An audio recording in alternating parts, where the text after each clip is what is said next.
you want it again. It's not fair, you have it all. Down so low, I can't begin to play the game. Guess I'll break the rules.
La, la, la, la, la, la, la.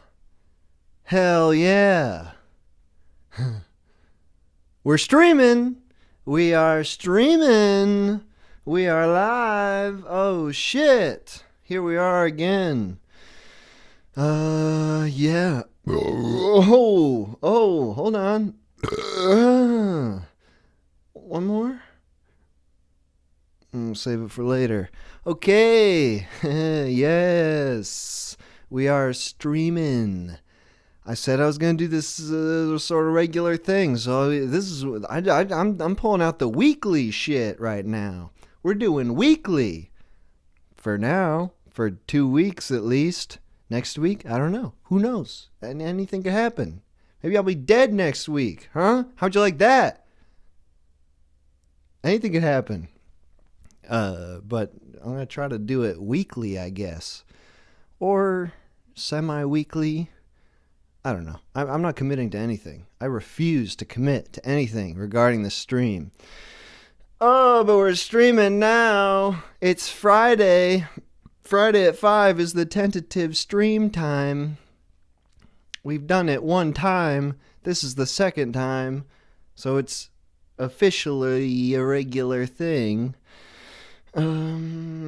Yeah. Fudge.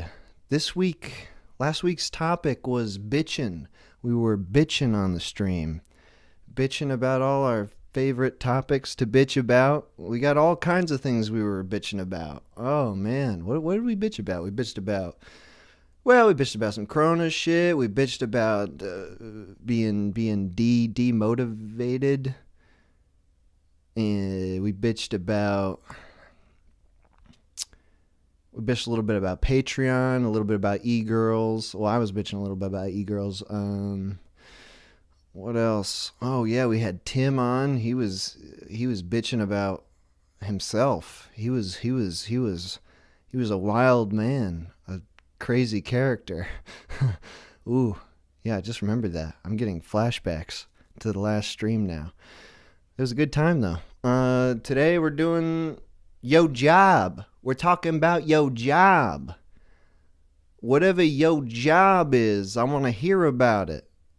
Call in if you got a job. Not yet. Later. First, I'm going to talk about my jobs. That's how this works. I get the mic. I'm in control, baby. I'm doing whatever the heck feels right in the moment. It's live. It's live. Anything could happen. Anything could happen. I could. My mind went to a bad place just there, but just know that I could do anything. Anything could happen. Anything.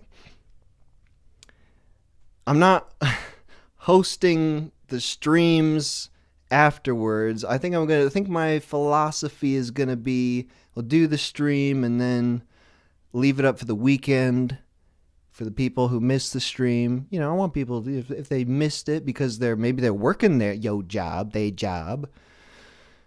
I don't want them to miss out on the stream entirely, but I'm not gonna keep it on my channel. I noticed that the bitchin' stream was re-uploaded to someone else's channel. That's fine, whatever. I don't care.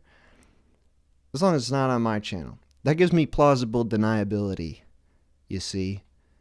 Because if I have the stream on my channel, then it's almost like I stand by what I said during the stream, which is just not true. That's just not the case. I say things as they appear in my mind. That doesn't mean I agree with them, even. I'll say anything. I don't give a shiz. I don't know why I'm trying to keep the swears down. I guess it doesn't really matter. But the point is just someone else can download it, re-upload the stream. That's fine. I don't give a damn. Good luck. Do your best. Do whatever you want. It doesn't matter to me. But it's just not going to be on my channel. Besides the weekend. Okay. If you missed the last stream, I was talking about this a lot. This new overlay, this new HUD we got. This is made by Slouch/Doig/It. Credits are in the description. Go to Slouch's channel. If you don't know Slouch, he's a very, very talented animator, very talented storyteller. He's got great videos. You should check him out. I'll plug that a few more times tonight. But yes, beautiful, beautiful HUD/overlay by Slouch. Oh, man, there are the burps. There they are. The music from tonight's stream is all going to be Michael Coffrin, or perhaps Michael Kofran. I don't know. I've never spoken to the man. I've only texted, but I've never spoken to him, so I've never gotten clarification on his name pronunciation. But it's Michael Coffrin. That's what I always said. Michael Coffrin. The link to that's in the description as well. I'm going to be playing through most of his album called Pictures. I think that's the only full album he's released. There's a Bandcamp link in there. I think it's like a $2 album. If you enjoy the music, definitely purchase, download that album. I enjoy it a lot. We'll probably get to some other stuff, some of his older stuff, more acoustic-y works later on. But most of it's going to be from Pictures by Michael Coffrin. The other thing is these images that are showing up on the computers is all from the zine. The Mighty Lighthouse is the zine that is put together by myself and Moxie Famous. Moxie Famous puts together all of the even-numbered issues, and he also does all of the printing and processing and trimming, all these sorts of things. He sends them all to me. I send them all out to people. There is a current zine that is for sale. Moxie's doing the second print run of the current zine, which is Volume 3, Issue 6, which he made. It's beautiful. It's the first full color zine. The link in the description is to all the past zines, which you can download for free. You can download the PDFs. You can stream the PDFs, although the streaming is a bit slow. But you can download them for free. You can print them yourself if you want. But you can also you can purchase the most recent zine.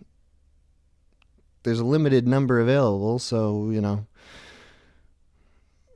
if you want it. If you want the nice Moxie Famous printed, processed version, which looks very nice indeed, that's like the minutehour.com/store. I don't know, just go to the minutehour.com, click on the store, click on the Mighty Lighthouse, click on Volume 3, click on Issue 6, and you can get it. Okay. Anyway, we're streaming. So what's going on? Yeah. Weather's getting really nice. Let's start with a weather report. Weather's getting extremely nice. It's like springtime now. Practically. It's actually some crazy wind going on right now. All today we had a brief, I don't know if you can hear it, but it is raging outside, the wind. There was a brief thunderstorm, maybe like 10 minutes of just shit falling from the sky. Exciting, very exciting. There was one crack of thunder that really rattled me. It made me think that, in the olden days, thunder must have been really scary. Because it is scary. It's not scary for us because whatever, we know it's just whatever thunder is. I could easily look it up on Wikipedia or something. Not that I know what thunder is. It has something to do with negative, positive particles, friction. I always think of it as like friction in the air or something. Okay, I don't know what thunder is. You caught me. Frig, I don't know what thunder is, but I know not to be scared of it. But in the olden days, holy hell, big crack of thunder, it would be hard not to think that, you personally didn't do something really wrong. Like when the sky is just like I would think probably, oh no, it's because I stole the berries off my friend's bush. That sounds like a euphemism. That's not what I meant it as. So I meant it as literally berries. But Yeah, it sort of seems like God is angry at you.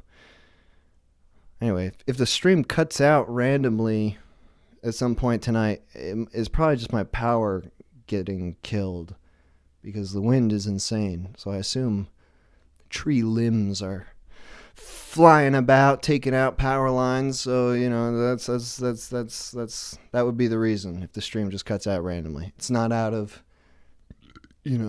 embarrassment.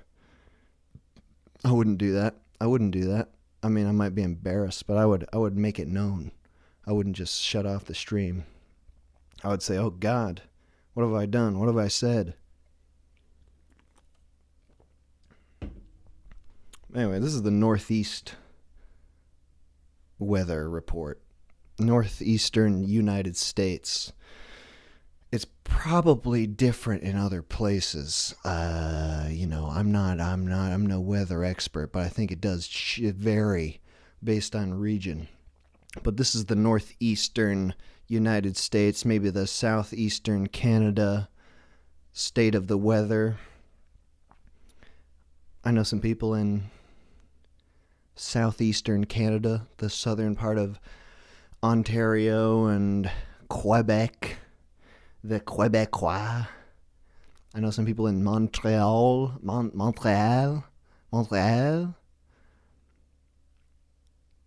Beautiful city. Montreal. Beautiful city.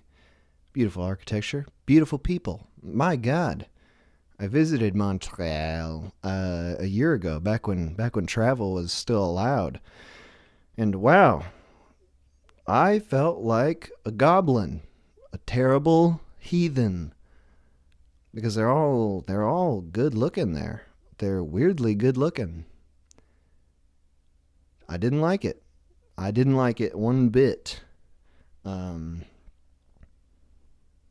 Yeah, I was just out of my league, and they're all French. Ugh. What's the deal with the French? What's the deal with the French in Canada? I'm no historian of Canada. I'm no Canadian. I don't know shit about Canadian history, but I'm pissed off for the Canadians about the whole French situation. What are those Frenchies doing up there? I went to Montreal. Everything's in French. The signs are in French. The street signs. The names of the stores are in French. That ain't right. Right? What the hell's going on up there? It pissed me off. I felt looked down on by the French because I don't know French. They're all bilingual up there, and I'm not. I'm unilingual, monolingual, and barely even the one language. I'm no master of it. I know, and I took French in high school. I didn't have to take it in college. I don't remember why. I went to a really kind of bullshit college, so I didn't even have to do any additional language, which thank God. But I have like first level middle school French is all I remember. Like bonne chance, bonne nuit, je femme, je m'appelle TMH. That's not really a French accent. I can't even do the accent. That's how little French I know. It's upsetting though. Those Frenchies, what the heck? Yeah, well, I literally know nothing about it, so I'm going to get off the subject of the French in Canada. We're talking about your job. We talking about your job today. I'm going to open up the lines in a little bit here. I'm still talking.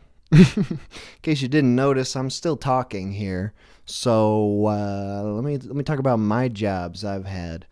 Let's see. Almost all the jobs that I've worked have been just, totally entry level service type jobs. I have a job right now. I have a great job writing video games with a very talented crew of gamers, game makers, which I just totally lucked into, and I'm not even very good at it. I mean, it seems obvious. It seems obvious to me how not good I am at it.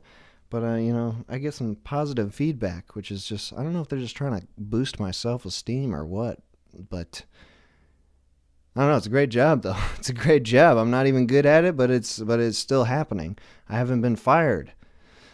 Thank God. I'm writing a video game. I can't say. I don't think I can say anything. I think I'm under an NDA. I can't remember if I signed anything or if I'm just under a sort of like a assumed NDA. But writing a video game with some talented folks for a well-known YouTuber, very well-known YouTuber. Are you jealous? Yeah. That's my fucking job. But this is the only good job I've ever had.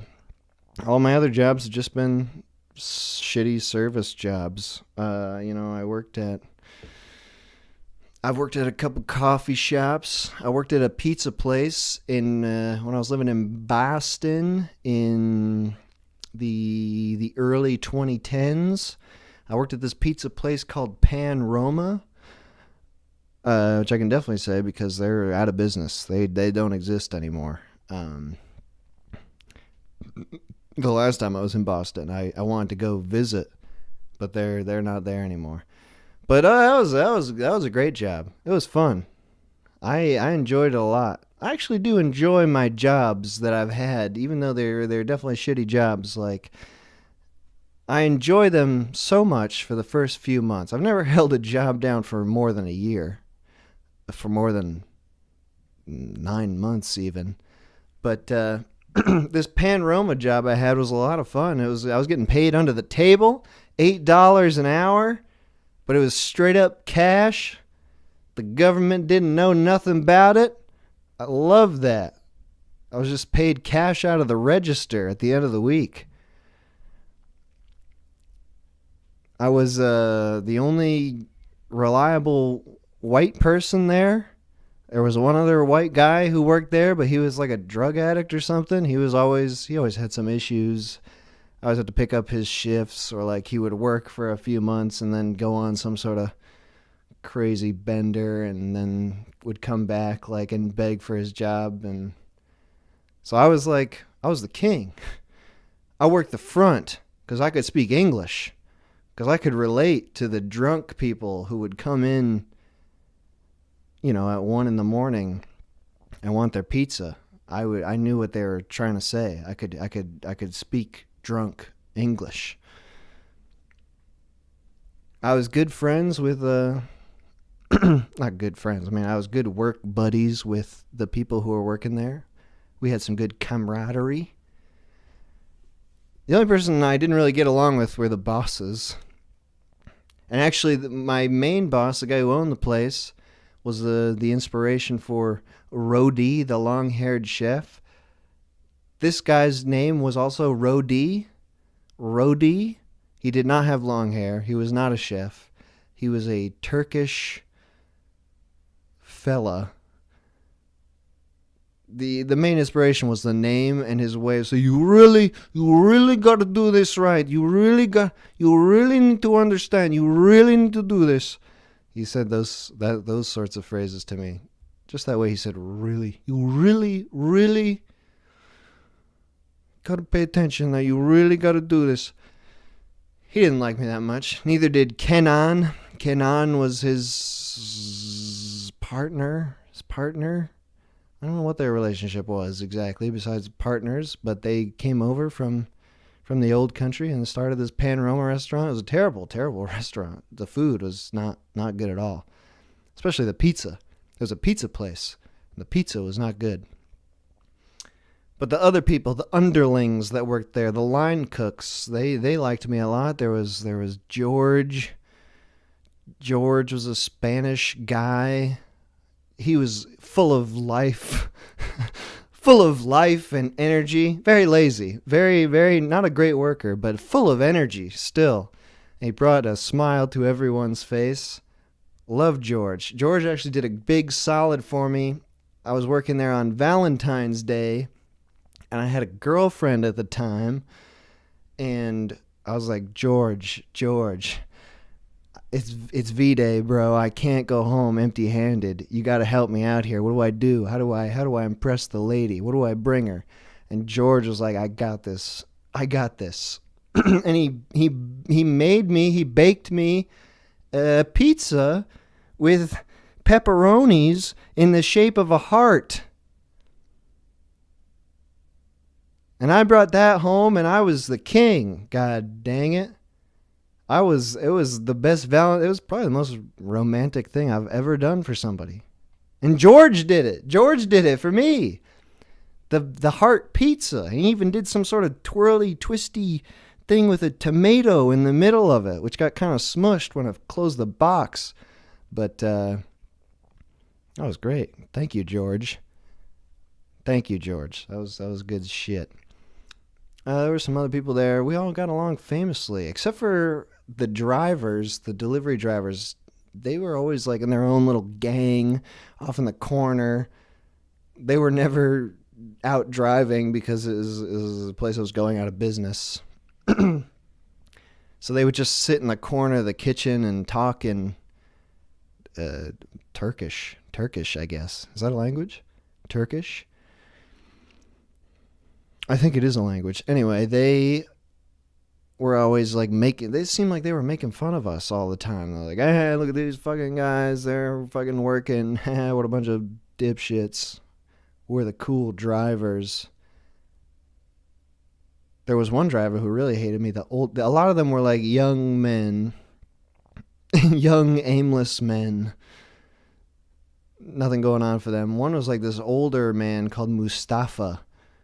And he would always look at me with such disdain. And I remember he would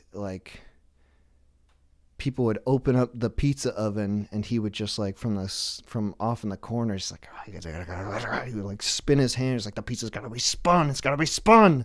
But saying it in Turkish, but he was gesticulating very clearly, so I knew what he was saying. Anyway, that was Pan Roma. The other places I worked at, the coffee shops, I worked at a couple Starbuckses. Those were fine.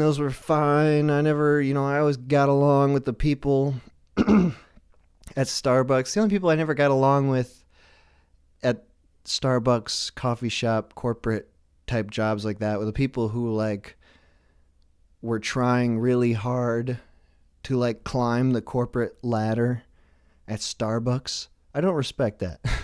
I really don't respect that at all.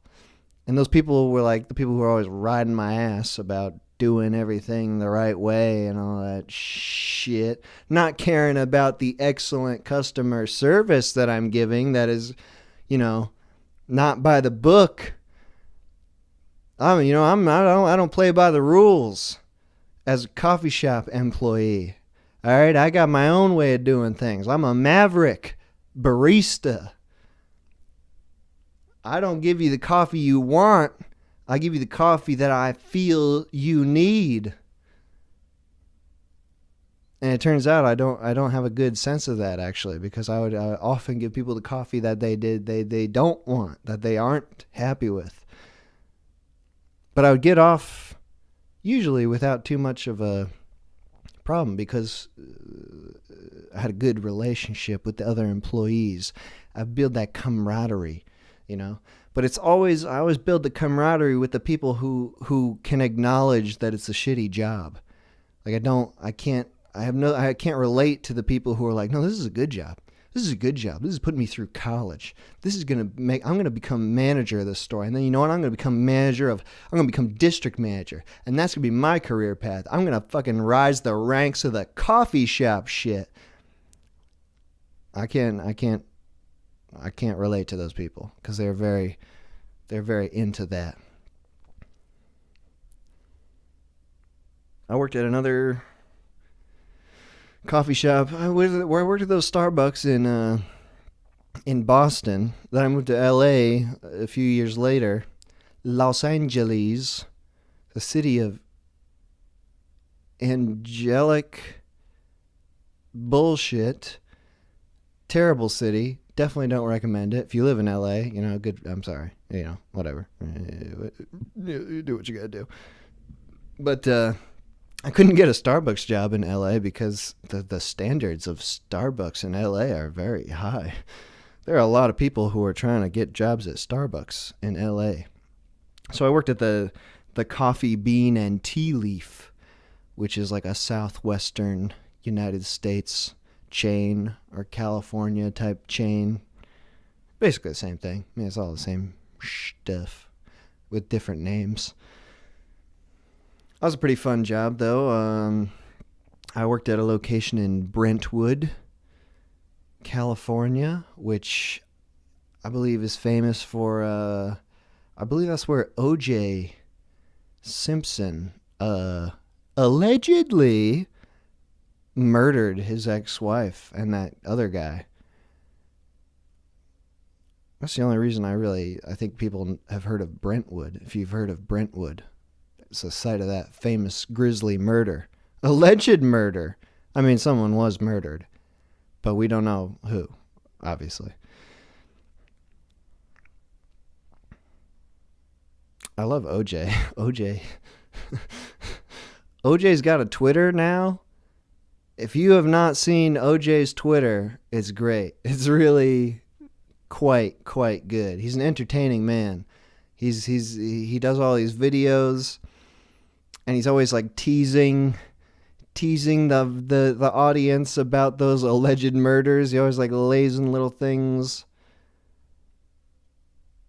Well, there was one. I mean, just to get to the entertaining thing. I remember he did some video at the beginning height of the pandemic, where his daughter walks in on him and he's in his room and he's got a mask on and he's got all these $20 bills laid out on his bed and he's spraying disinfectant on them. And he's just like, hey, can't be too careful. I'm just saying. He's got like multiple catchphrases. He always says, I'm just saying. He starts every video by going, hey, Twitter world, it's me, yours truly. But he always drops those little hints. Like he's like instigating. He's an instigator. He'll be like, hey, Twitter world, yours truly. Yeah, I was thinking about all these masks and all the craziness going on with the masks. And I just gotta say, come on, just wear a mask. There ain't nothing wrong with that. Man, when I was playing football, we used to have face masks, and that was to protect your face. And that's a good thing. Oh, but with the mask today, everyone gets so upset. I tell you, if I had a mask 30 years ago, maybe nobody would. Well, I said too much. All right, I'm just saying. Hey, God bless you. God bless your family. All right, good night. He's always teasing it. Anyway, yeah, the Coffee Bean and Tea Leaf. This is the last of my bullshit here. I've been rambling for a while now. The Coffee Bean and Tea Leaf was right across in Brentwood. It was right across the street from the biggest VA facility in Los Angeles. I think that stands for Veterans Affairs. Still not 100% sure on that. The biggest facility in Los Angeles, which just meant that there were untold amounts of crazy, full-on, wacky people who were coming in all the time. 100% crazy people. And obviously it's sad. They're veterans. They're I feel bad. I still feel bad. But they're totally crazy. And there's nothing I could do for them at the coffee shop. I just tried to be, a regular person towards them and not, get all weird or angry at crazy people, because that doesn't really solve anything. But there are always people coming in just reeking of piss and they're just got those crazy eyes, and they're you know, they can't be reasoned with. I never got like attacked or anything. A guy threw a cup at me once, an empty cup. That was traumatic. An empty cup flying at my face. I mean, what, you know, I think about it still every night. What could have happened if I didn't dodge that cup? I could have got hit with that empty paper cup. Something, you know, I would have had to been rushed to the hospital. Perhaps. No, it was just an interesting job, talking to the crazy people. And there were crazy people who probably weren't veterans either, and they were just sort of in their own world. I remember trying to understand what they were saying, and my fellow employees thought I was like a saint, just like the model human. He was like, "You tried to understand what they were saying? You can't do that. That's just not gonna work. That's so nice. That's so nice of you that you were even attempting." And they're right, because there's just nothing. You know, they're crazy. They're full on crazy. But anyway. People love me in that job. Oh, lots of Latina ladies working behind the counter. Angie, Monica. Drawing a blank here. There were other ones. Miguel. There were 2 Miguels that worked there. Luis. They weren't ladies, but they were Latino. That was a great time. I was the only white guy working there. Well, I was one of the only. I was the only like hard-working white guy. There were some older, sort of washed-up white people working there, but they had really bad attitudes, you know. So I was like the bright, shining. Okay, but anyway, all right. That's enough talk about my jobs. I'm going to take a little break here, play a little bit more music, and then I'm going to open up the phones, and we're going to talk about your job. Your job. Whatever your job is. Call in if you got a job and you want to talk about it. Feel free to use a fake name or whatever. I don't think your employer is watching the Minute Hour and is going to find this, but whatever you want to do. Whatever makes you comfortable. Also, if you don't have a job currently and you just want to talk about a past job, that's fine. I'm not, whatever you want to do. Just talk about a job yo had. Yo job. All right, I'll be back in a few minutes here. I've been drinking crazy amounts of liquids. I got Bang, I got Brews, I got water. So I'm going to be taking even more piss breaks this time than last time. I think I did 5 last time, but I might go for 6. In less time this time. So we'll see how it goes. I got plenty of music to play, so here we go.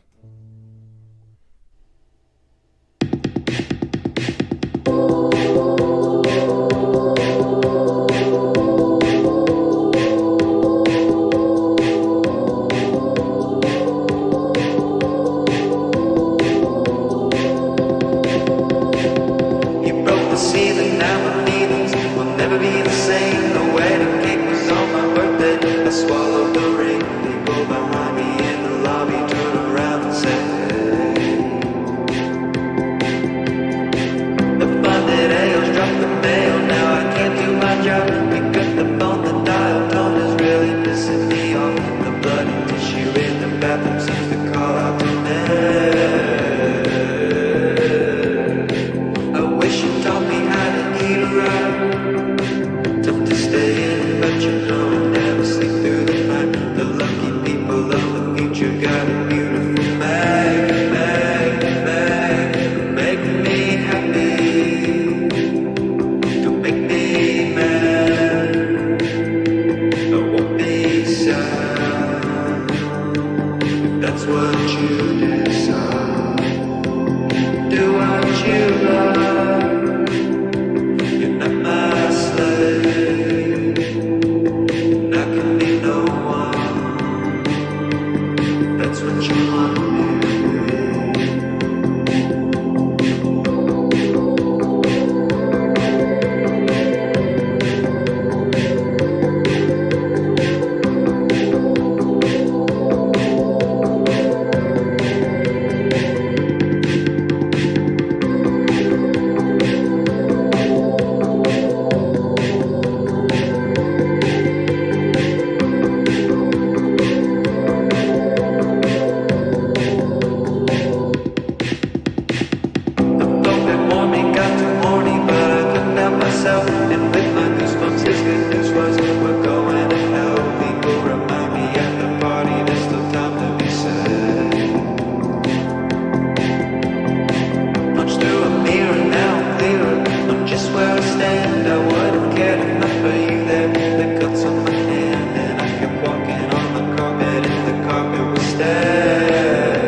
you like. You're not my slave, and I can be no one if that's what you want, baby.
Okay, the number to call in is now on the screen. I'm turning off Do Not Disturb mode. Again, the music from the stream is in the description. It's by Michael Coffrin, or perhaps Kofran. Nobody knows. Nobody knows. I'm going to be playing most of his album Pictures, which is online. Links in the description. Okay, we got a first call. Call from Toner Martini. Toner! to accept, press 1. To send a voicemail, press 2. Toner! Hey, how's it going? Yeah, you on, bro. You made it again. You're turning into a regular. I guess so. Yeah. Good Dude, to be back. Yeah, what's up? So last time we were talking a bit about how demotivated you are, but we were talking about your creative stuff. We sort of touched on your job a little bit. Do you want to give us some more information on? Yeah, go ahead.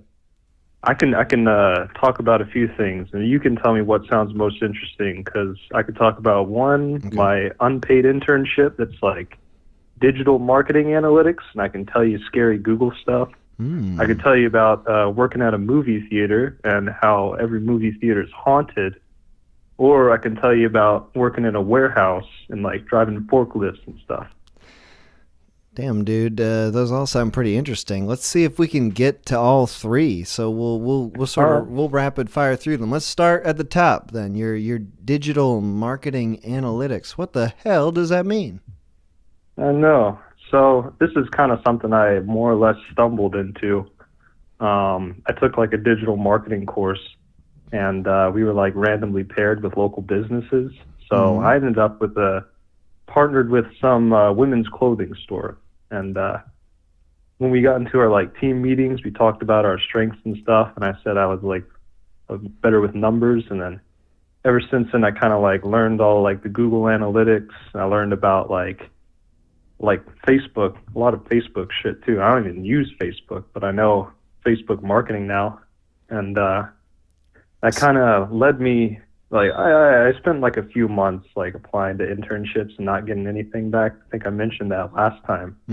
But the one that did get back with me was one because my girlfriend had an internship in there, and then also I'd done the job before essentially, so got into that. So you're a numbers man. What numbers are you looking at when it comes to women's clothing Google/Facebook analytics? Yeah. You're looking at the number of women who, well, you tell me. Yeah, I did the women's clothing store, and now I'm doing a men's clothing store, which I guess is a bit nicer, but that's a step up. Pretty much my job is pretty much to give like a weekly report on what's working and what's not working, and like working on optimizing their website for SEO, like search engine optimization stuff, like restructuring the website so that when Google's bots crawl the website, it likes it more and thinks it'll be more useful. Like it'll put them higher. It'll put them higher on the Google search results or something. Yeah, better Google real estate, you know. Yes. Yeah. So you're looking at their posts, like what they're posting on their website, or what? I'm doing that, and then the Facebook thing's a little bit different. I'm like, so we pretty much on the clothing store's website, we can track like demographic information on like, you know, age and gender and like geographic location, but we also track like the interests of the people on the website. So I can look at like who's on it right now, where they are, what kind of person they are, and what they're into. And then I use that information to create audiences for Facebook ads, and I target these people with my ads. What do you mean by their interests? Like, where's that information coming from? I don't know the exact specifics behind it, and I think it's kind of out of my pay grade. What information do you actually get? That you said age and gender and location, but like that's, you know, that seems broad enough. But what else are you getting? Yeah. Like I know when people, I don't know how Google knows this. I'm not an expert in this sort of thing. I've only been doing this for a few months, but I know, like, for instance, people that like going to concerts or like going to movies, or that they're like budget shoppers. They shop a lot of like budget places, or they just like pretty. I don't know how it categorized it, but that's like the kind of stuff there is. Like, do they look at pet stuff a lot? You know. So it's literally Just like weird, random shit. Google is, keeping track of everybody, trying to find out what they're doing, what they're interested in, based on like their search and shit. What websites they visit. Yeah, absolutely. Jesus, nice. Yeah, no, it's no secret. You can probably you could probably set up Google Analytics for your website and look at the users on that and what they're into. I wouldn't want But to yeah, know. I'm the person I running. wouldn't want to know at all. God, that would make me feel bad. Yeah, it's weird, and I'm the one that's like running those ads at those people that are interested in the same stuff, and it's just kind of unnerving that it's this accessible. There's no like name attached to it, but I mean, you're still a data point. Google and Facebook, they parse all that data for you. They kind of present it to you. Mm-hmm. Facebook doesn't do it as much. I get the meaty stuff from Google Analytics, but I also look at like the engagement and like reach and stuff on the Facebook, and what sort of content, like a lot of links that you can they have like something called a UTM parameter in it, and they'll track your specific session. If you click a link, wherever that website is going to is most likely tracking your session, and I can like look at your pathway through the website and everything, and what pages you're on for a long time, and all that juicy It tracks stuff. even the amount of time you spend on each page? Yeah. Wow. Yeah, I got average session duration, I got bounce rate, everything. Was bounce rate? Scary Does that mean stuff. you bounce out of the website? You didn't like it? Yeah, it's people that jump out of it pretty quick. Oh, wow. Well, that's pretty interesting. Yeah. What is? And how I'm does not that make really even into this sort of stuff. I just kind of happened into it by like a class. Mhm. And now it's like shaping up to be my future career. If I like, oh God, I'm not even really into this. I don't like this, Nice. All right, well, let's go. That's pretty interesting. I've thought that Google and everybody, all the 5 websites on the internet are tracking every single thing you do. I didn't realize it's even for the amount of time. I gotta start messing with these analytics somehow. I gotta start going on some crazy websites just to throw them for a loop. What did you say was your data? Your second thing there? Yeah, the haunted movie theater. So, dude, I've always wanted to work in a movie theater. Yeah, I mean it's okay. So I this was like one of my first jobs. The warehouse job is kind of like a family business thing. So this is like pretty much the first job that I ever applied to, and this was like high school era, right? A little bit of college too, but so when I started off, I was getting minimum wage, which was $7.25. All right. Nice. Hell yeah. Yeah. Yes, sir. And so it altogether wasn't all that bad of a job. What's that? I said that's taxed as well. When I was making $8 an hour, it was under the table. So that was like I was making $10 or $11 an hour. No, that's definitely preferable. But Oh yeah. like I guess I was still a high schooler, so I didn't have to worry too much about the money aspect. I was just kind of doing the work, and it was all right. Like, but it'd get really bad when like there'd be a rush, or when like I worked through like Star Wars and like the Marvel heyday, like Infinity War and everything. Mm-hmm. And those days were absolute hell. You'd be at the register and you'd just be going through people like endless lines. And did you ever have Yeah, anybody yeah. who saw a movie that they hated so much that they wanted their money back? yeah, that's happened before. I've like people. There are a lot of like I think people take it for granted how like tricky movie theater customers can be, especially when we ran all these like deals and stuff and like membership and shit. We had like there's something called Movie Pass. It's like some AMC shit. I don't know. It's like this monthly membership thing, and you get to like get infinite movies for free. Just swipe a card or whatever. And we were like one of the only theaters in town showed Bollywood movies. So we had a ton, and they were priced cheap. They were priced more expensive, right?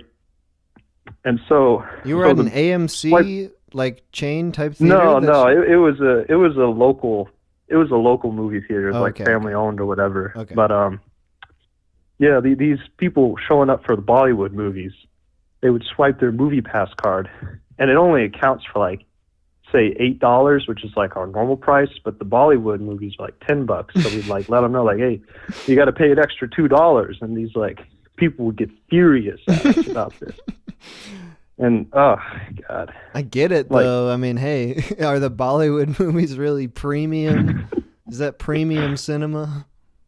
Oh, dude, we got to watch as many movies as we wanted for free. My biggest regret is I never watched a Bollywood movie while I was there, Damn. because I man. watched them for like the first time afterward, and they were a fucking hoot. I've only ever seen like YouTube clips of. Oh, it's like sequences. that. It's definitely like that. It's majestic. All right, Prime cinema. take us to your last job then, the warehouse job. What was that like? Yeah, so this is like the family business, right?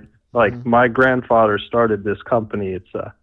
It's dye supplies, right? So we're supplying dye shops with the wood, the rubber, the knives. They make dyes, which is what is cutting out like Okay, you're talking flat you're boxes talking- and parchment and stuff. This is packaging shit. Okay, I see. DYE.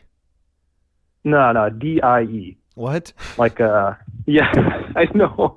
It sounds like my father's an arms dealer. I know. What? Wait. What are the? Yeah, what are look the up pallet knives? rotary dye. All right.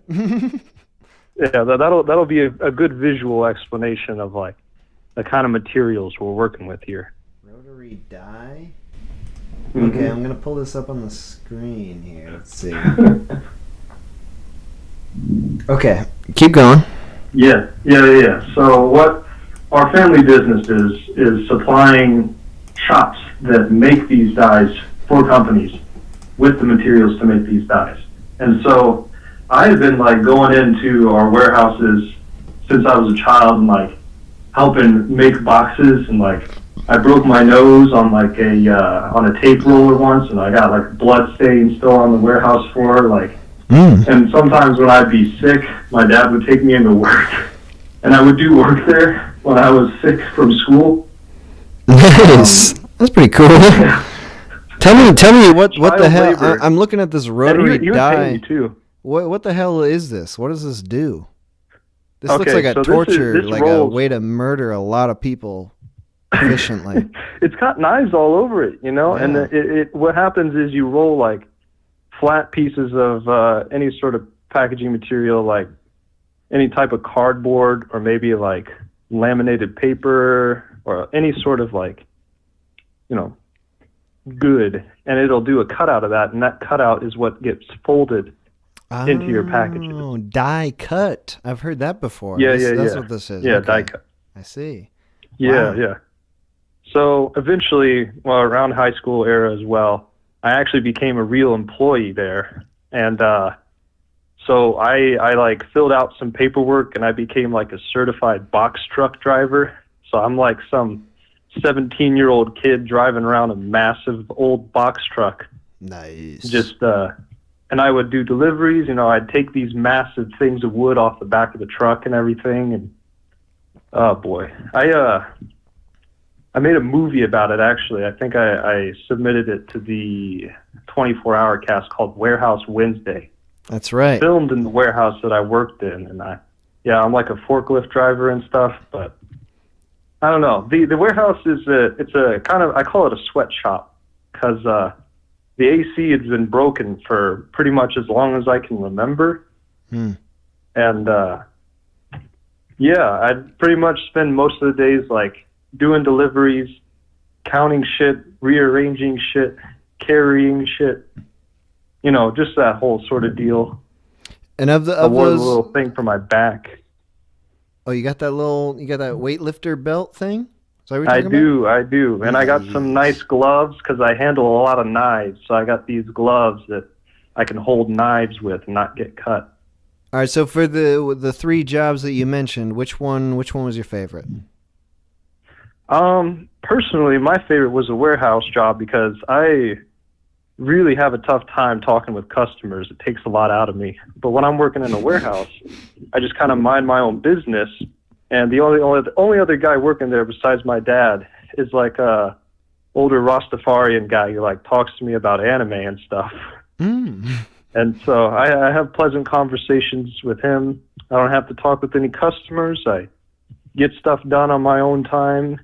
And that's the one that paid the best out of all of them, you know. That's what kind of gave me my money for living through college most of the time. So I just bust my ass over the break, the warehouse, sweatshop. All right, Toner, I'm going to let you go now. Thank you for talking with me about this shit. Enlightening stuff. I hope everyone enjoyed it. Yes, thank you. Have a good one. Take care. Totally get that about not wanting to talk to customers. Holy crow. That's the worst part of any job, having to talk to people who are not part of your camaraderie, your group of buds. They just want something from you. Ugh. Call from Tim. Uh-oh. Is this the To accept, Tim? press 1. Tim? Yo, Tim. Is this the Tim, or is this a different Tim? nah, dude, this is the Tim from last time, dude. Oh, shit. You're back in, Yeah. baby. Dude, first off, sorry I ended the stream by telling everyone about a murdered baby. Yeah, you know, I really enjoyed your first story, and then you turned it on to murdered babies. It was a bit of a downer, but it's okay. It's okay. You know, that's what this stream's for, is just people talking about whatever kind of crazy shit they got going on. Tell me about your job, Tim. I remember last time you were saying you were going to law school. You wanted to be a business lawyer or something like that. Yeah, I'm going to law school right now, which is kind of confusing because right now I'm doing probably the most illegal work I've ever done.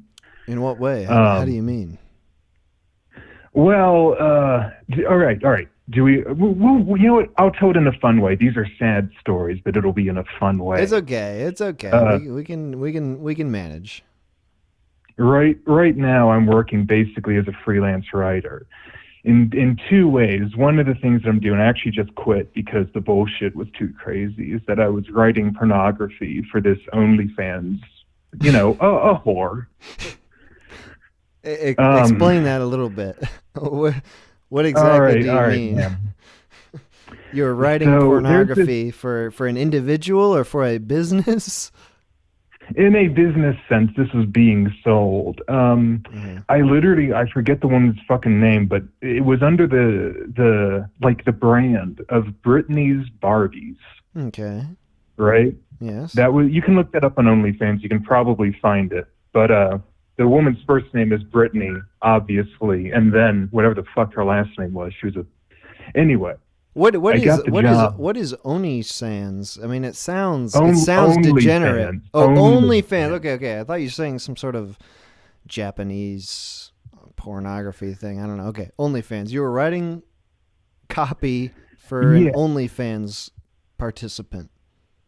Well, I was writing erotic stories. Featuring this person? Here's the weird thing. It was a constant clusterfuck of what the fuck I was actually supposed to be doing. So this woman hired me. Her first name's Brittany.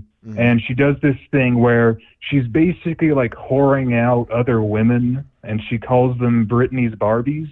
Ooh, okay. Like, she'll get their nudes and post them on her page, and then they get a cut. Oh, she's a pimp. Yeah, she's a pimp and a whore. Which, you know, that's some boss bitch energy. Okay, good. All right. That seems like... So now here's the...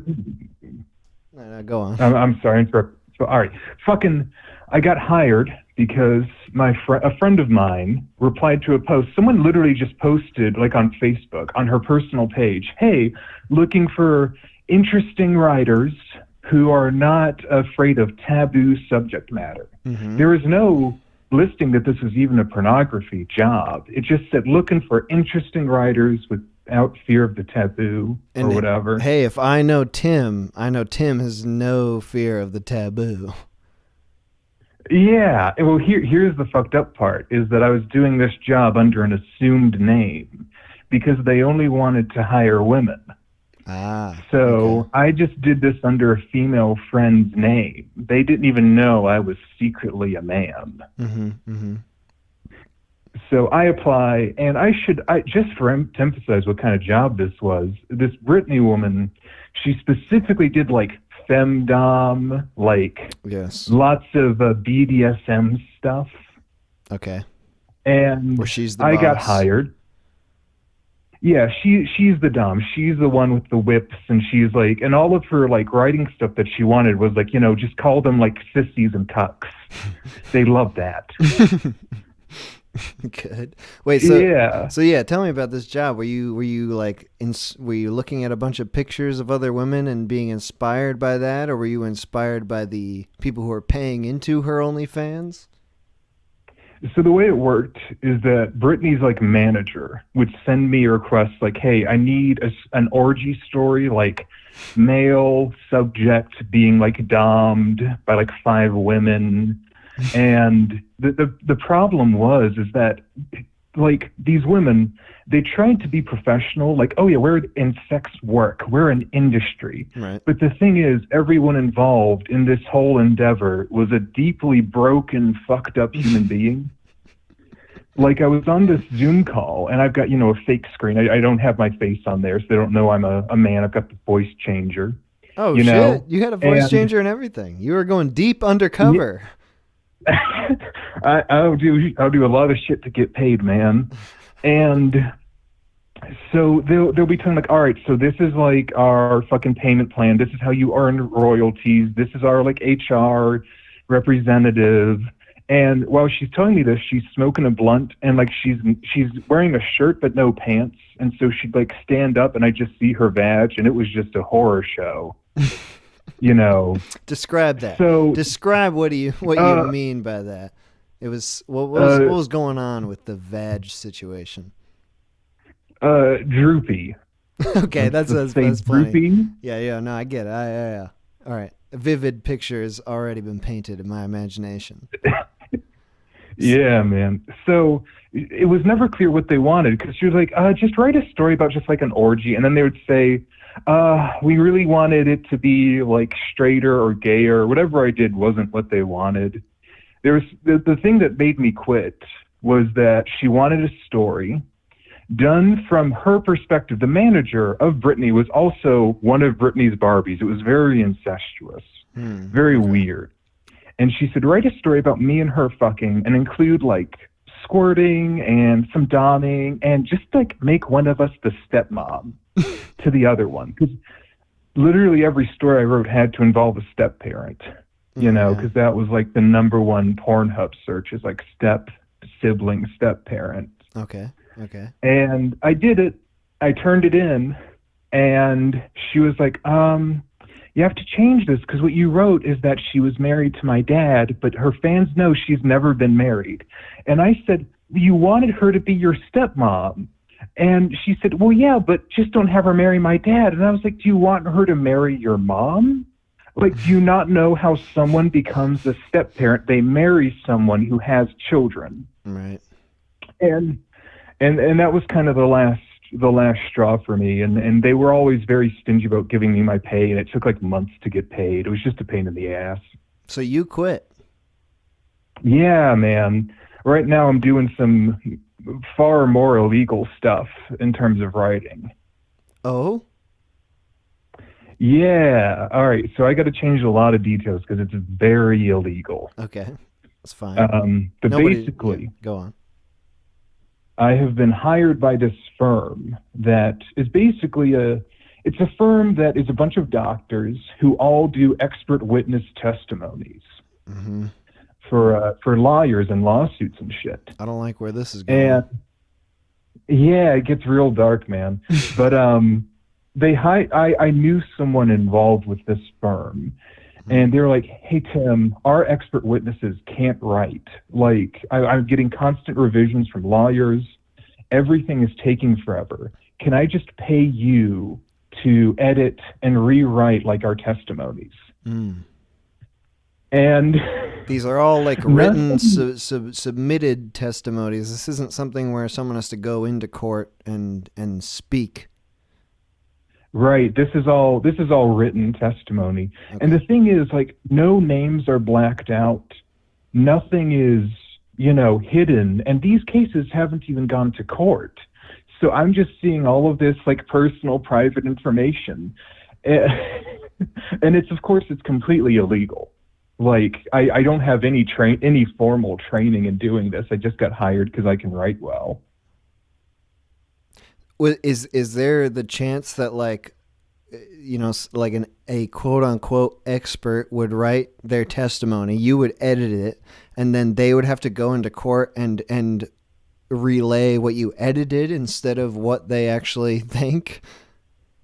There was a lot of communication. I would be like a lot of my editing was just calling someone back. All right, so what are you trying to say when you say the hospital did a really bad job? Can we be more specific? Okay. They were literally just bad at typing. They were bad at expressing their thoughts through text.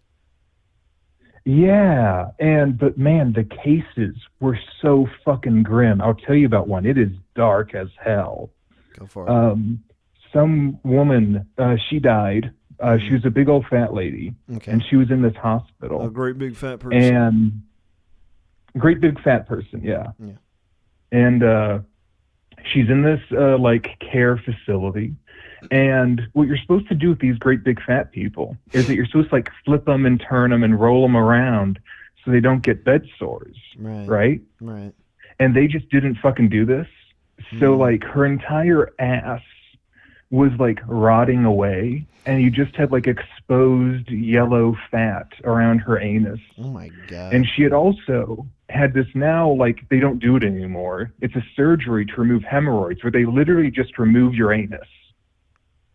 What? They just cut it out. What do you do from there on out without your anus? It literally...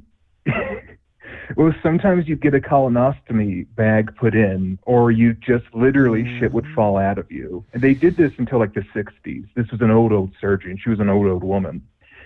So the exposed, infected fat tissue was merging with her, just open rectum. And I just had all these pictures, which I had to put in correct positioning, and I had to get the comments on these pictures.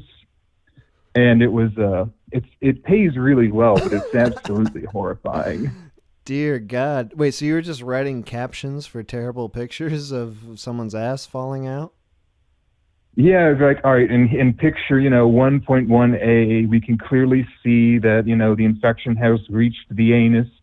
For reference on anus, see, surgery records from 1955. So we had to clarify that the anus problem wasn't because of the doctors at her current place. Who was it the fault of? Whoever fucking cut out her butthole in the 50s.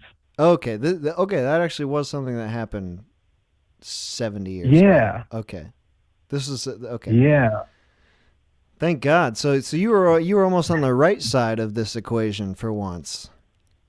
Hey, man, I am usually on the right side of things. I as Tony Soprano said, I'm a very devout Catholic, except I'm not Catholic, I'm Protestant.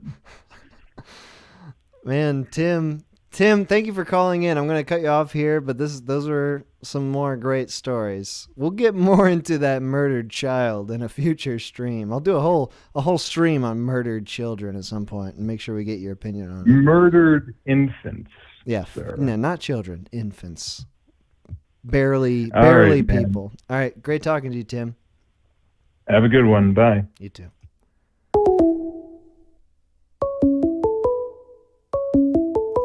Call from Ricky Volbante! To accept, press 1. To send a voicemail, I'm press 2. hesitant to accept this, but I accept every call. Hello? Hello? Hello? Hello. Who's- Holy shit, I'm on. You're Oh my on. God. You're here. You said All you right. were Ricky Volbante, but I don't believe you. What is another name, or it doesn't have to be a real name, but just what can I call you that's not that? No, you can use my real name. It's Dean. Dean. You know, like you know the '60s jazz singer Dean Martin. Sure. Yeah, exactly. Dean, how are you doing today? Yes, everyone knows who that is. Anyway, all right. So my job. Well, I used to do, I guess, pest control at my grandma's farm. Uh-huh. Except it was technically poaching. You were were you shooting things? Yes. Ooh. Rabbits that were eating her flowers.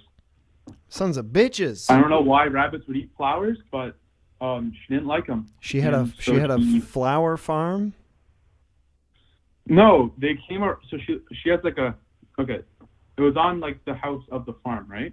Mm-hmm. And they would come around the front of the house and eat her garden, like of flowers, right? Like a flower garden. Wait, so you were doing So she gave me- pesticide for so the she would make farm, me but put the main problem was not the farm; it was the garden. Yes, it was her flower garden. Okay. Which, yeah, the rabbits wouldn't go on the farm because there was like electric fence Ah. on the farm. Anyway, so she made me set up like snares, right? Mm-hmm. But Snare drums. that's not what's fucked up. You know, snares are normal. But she would make me go up to them with a little 410 shotgun. I don't know if you know what that is. It's like a small shotgun. Okay. Anyway, she'd make me go up to them with a 410 shotgun and shoot them in the head, and that's what we would eat for dinner. So it was poaching in every sense of the word that we even fucking ate the rabbit. You could shoot a rabbit with a shotgun and still have enough body Just to right in eat the for head. dinner? You cut off the head anyway. They would just stand there. They were too busy eating the flowers Well, no, to they even were notice. trapped. They were in the snare. The trap. Oh, okay. So they were trapped and then you shot them. Okay, gotcha. Yeah. I mean, Well, that's I fine. wouldn't shoot. I mean, if it's just prancing around, I wouldn't shoot it. I wouldn't want to take its fun away. You know what I mean? All right. That's just inhumane. You gotta shoot it when it's trapped. So you were eating a lot of rabbits that were, they were Well, I'm trapped. Italian, right? Italians eat rabbits. Say again? I'm Italian.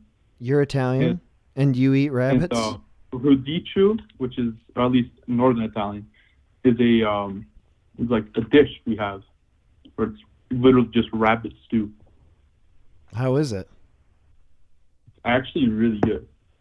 So you were eating well. But like, pardon? I am. Northern Italian. Okay.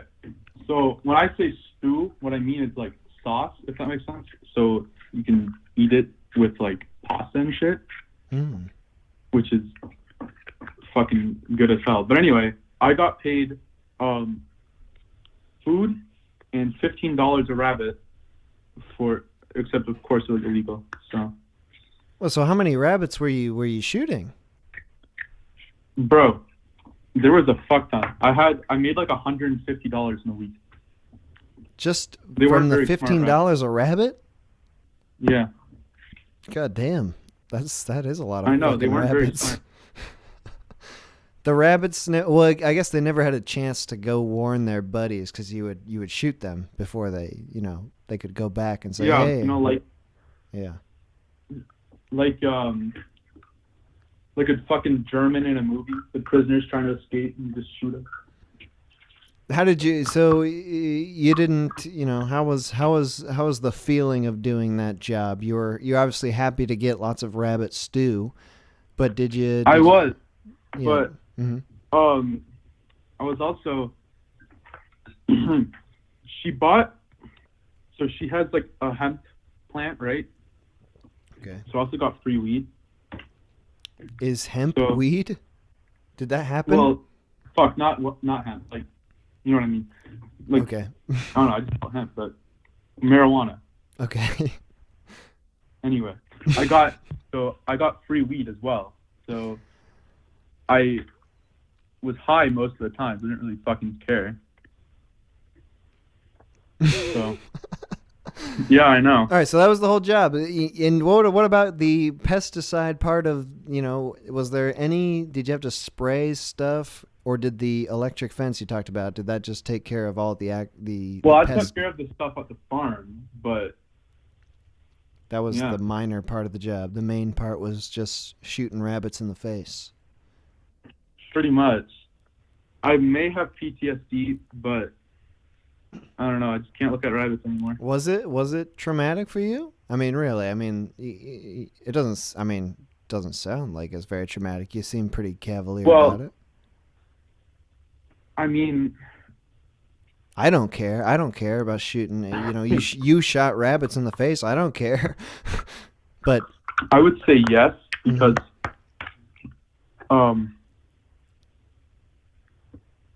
yeah. Was there a rabbit that like looked at you? Was it in the snare and it was like, "Oh no, please, this isn't what I wanted. I just wanted to eat these little flowers. Please don't shoot me in the face." Is that like, does it haunt you, or was it just like, another fucking rabbit, another 15 I mean, bucks? the first one was a fucking baby, but I was squealing. But like, its leg broke. I wasn't gonna just leave it out there with a broken leg. Yeah, it's dead in the water anyway at that point. Like, you know what I mean? No. That's what I did. that was the only one that really bugged me, was like the fucking child, the baby rabbit with a broken leg. Right. Yeah. But does that make better stew? A more tender? No.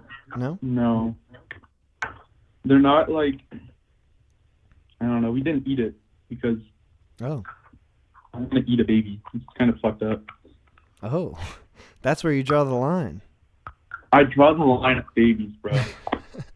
All right, Dean, it's great talking to you. Thank you for sharing that about Thank you. Yeah, I'm sorry for. No, this is good. I just felt that, you know, after hearing about a lady's, you know, droopy vagina and an anus that was cut off, you should use another gory story. Dean, I appreciate it deeply. And I don't think you should feel bad about shooting those rabbits. Those fucking rabbits had it coming when they ate those flowers. They should have known. Exactly, bro. God. Fucking tulips. You can't be eating tulips. You got that fucking shotgun. All right, it's good talking to you, Dean. All right, thank you. Thanks for All right, calling have in. a good day. You too. Bud. Dean, don't feel bad. Who cares? Call There's a from- million billion rabbits. James. James. To accept, press 1. James. Hello. James, hello. You are on the stream. What's up? Oh, not much. Just enjoying the stream, and now I'm part of it. Hell yeah, dude. Did you call in with something you wanted to tell us about your job? Well, I've had a number of jobs. I'm currently unemployed, so that's why I have the time to do this shit. Nice, nice. How long have you been unemployed? Ooh, it's been about 3 months now, since the end of last year. Nice, nice. Is that by choice? Did you quit something, or were you laid off, or? Last job, I actually got fired because I didn't wear a mask in front of somebody, and they complained. Wow. But it wasn't exactly like we were, getting real intimate. I worked at a carpet cleaning place, and we would do rugs as well. Mm-hmm. So we'd bring them to the shop and clean the rugs and then roll them up and drop them back off at the person's house. And I didn't think they were even home, so I just left it on the porch, and the guy opened the door and was like, "Oh, no, bring it inside for me." And was he upset with you at the time? Was he like, "What the fuck is going on here? Why don't you have a fucking mask? What the fuck am I paying for?"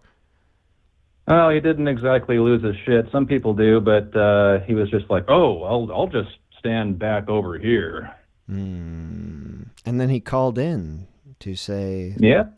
And you got fired on the spot, or did they have a conversation with you and then you got upset, or what the hell happened there? Well, no, I came into work the next morning, and then the manager was like, "Well, we got a complaint about this," and it was kind of a shitty job anyway, so I wasn't too upset about it. Interesting. All right, well, that's seems like a bunch of bullshit, but what about your previous jobs? Well, I worked on locomotives for a while. It Does was that a mean temporary train, or job. are you just saying? Are you just being fun with talking about Yeah, anything that well, moves? technically, the train is the entire thing. The locomotive is the front part that makes it move. Okay. Okay. That was a pretty sweet job. I like working with tools and fixing stuff up. So that was a pretty good one. I Wait. worked at a I mean, place that's well. that Hold built. on. Hold on. I'm interested in this. Oh, The front part of a oh, train. okay, one thing at a time. The locomotive. I mean, that seems pretty technical. That seems pretty skilled work. I mean, what the heck did you have to do to the front of a train? You just Well, that was actually my first full-time job. I was 21 at the time, and the more senior guys knew what they were doing, and they kind of just told me what to do, like, "Hey, go unscrew this," or they also get very dirty. There's lots of grease and dirt from the environment that gets built up over decades. hmm And when we were fixing up the old ones, we'd repaint them. And of course, you can't put paint down on grease. So they'd put you in like a rain suit, and they'd give you a hot sea hose, like a really high pressure, high temperature hose Okay. with like some industrial soap in it. And you just blast out all the built up gunk. So that was actually pretty satisfying. Are you a guy with a mechanical background? How did you get that job, I guess? Well, I got an associate's degree in electronics, and a lot of people there were, average dudes, and then they saw a guy with a little bit of formal education, and I think that helped me out. Nice. Okay. Did you ever Yeah. think you would be working on trains, on locomotives when you were getting that degree? No, I saw it, and it sounded interesting, so went and had a quick little interview, and they hired me. It was only for 5 months. It was a temporary thing. They had a contract Okay. with Union Pacific, and they had 60-something units they needed upgraded. And then once all the work was done, they let me go. Yeah. All right. That's pretty interesting, though. What about your Yeah. keep going, your previous jobs previous to that? After that, I worked at a place that built wire harnesses. Mm, That was pretty tedious. It was basically just measuring out wires, cutting them to a length, stripping off the ends, and putting a lug on. okay. So pretty monotonous. It paid $9 an hour, so not too much. Yeah. But I would honestly just get high every day and then just listen to music and do that. You never had any bad experiences in that job, really? You're just kind of doing your own thing? No, that job was all right. It was just kind of boring and tedious. They did have a little gym in the building, so on my breaks I could go hit the treadmill or whatever. Oh, gin. I thought you said gin, like the alcohol. No, Okay, that was gym. that That was makes more after. I mean, that makes more sense. A gym. Well, it doesn't really make sense at all. A gym? They had a gym there? Yeah, some little exercise equipment. That's pretty nice. How How long were you working that job? Okay. That was about 6 months, and then I got quite a better job after that. I worked for a national laboratory. Not going to say which one. There's a few of them. Sure. But that was a sweet job. It paid really well. The only downside is it was kind of boring What were you because doing? it's kind of government funded. And I mean, there would be some days where there would just be nothing to do. So you just kind of be wandering around going, oh, okay, I guess I can go sweep the floor. Yeah, what were you doing? Like cleaning tanks or some shit? It was research for renewable energy. Mm-hmm. Specifically biofuels. So, Corn? like for example, what is that? Corn? Yeah, corn was a big one. Corn is one of the biggest crops we grow, and when you grow corn, all you really care about is the kernel. That's the edible part. So all the other matter, all the stalks, the leaves, and the cobs, we were just trying to figure out how we could make that useful and turn it into some kind of energy source. What sorts of things were you doing to determine that? Just testing. We'd do. Well, I was more like the hands-on stuff. Yeah, we had like you get like big bales, like 1,000-pound bales. They call it corn stover. Is the corn plant minus the kernels, and we'd had these big grinders. We'd chop them up, and then all the nerds in the lab would do all the science stuff. But I actually got fired from that job because I showed up to work drunk one morning. In the morning, eh? Nice. In the morning, yeah. Was that left over from the night previous, or were you just hitting it hard in the AM? Yeah, well, I had a 3-day weekend, and I went out camping with some buddies, and we just drank constantly for 3 days straight. And I woke up in the morning, and I felt great. You know, I wasn't hungover at all. I was in a good mood. Felt awesome. Then I showed up to work, and I don't know, I felt normal. I was drinking pretty heavily, so my tolerance was really high. But yeah, I was walking up this stairwell, and there was this Mormon guy right behind me. And I guess I was just off-gassing, just, giving off fumes. And so he talked to the manager, and then they're like, yeah, you smell like alcohol. You've been drinking? And I was like, no, not recently. So they gave me a breathalyzer, and I blew a .15. Oh, my God. Wow. So, that's impressive for the next day. Yeah, well, I may have had a little hair of the dog in the morning, but... that sucks, though. Fucking Mormons. Yeah, no, man, this guy was quite the character. I won't say his full name, but the first time I met him, he was telling me this story. In his mind, he was kind of this vigilante. Oh, good. He lived out in the country, and he had some land, and his neighbor had a dog that would come onto his property and bark and, run around and whatever. He didn't like the neighbor's dog being on his land. And he said, yeah, one night I was laying in bed, and this dang dog comes up, and so I just grabbed my gun and leaned out the window and shot it and went back to bed. Wow. That was the first thing he told me when I met him. And it's like, so you killed your neighbor's dog because it was barking? He's like, yep. And he's proud of it. That's like one of his crowning achievements. Yeah, that was the first thing he told me when I met him. Wow. That's sort of unlike the Mormons that I've known in the past. But the thing that is like the Mormons is being very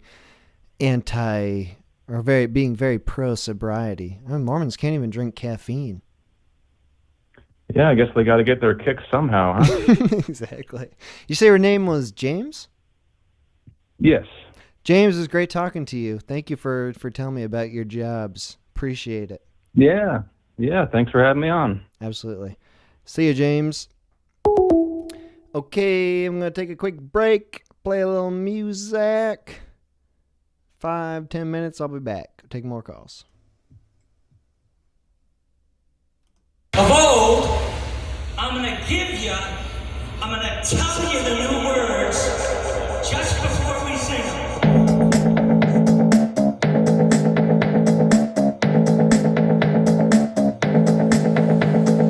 Everyone's looking, I see what they see. You already know. You look pretty tonight.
Okay, we're back.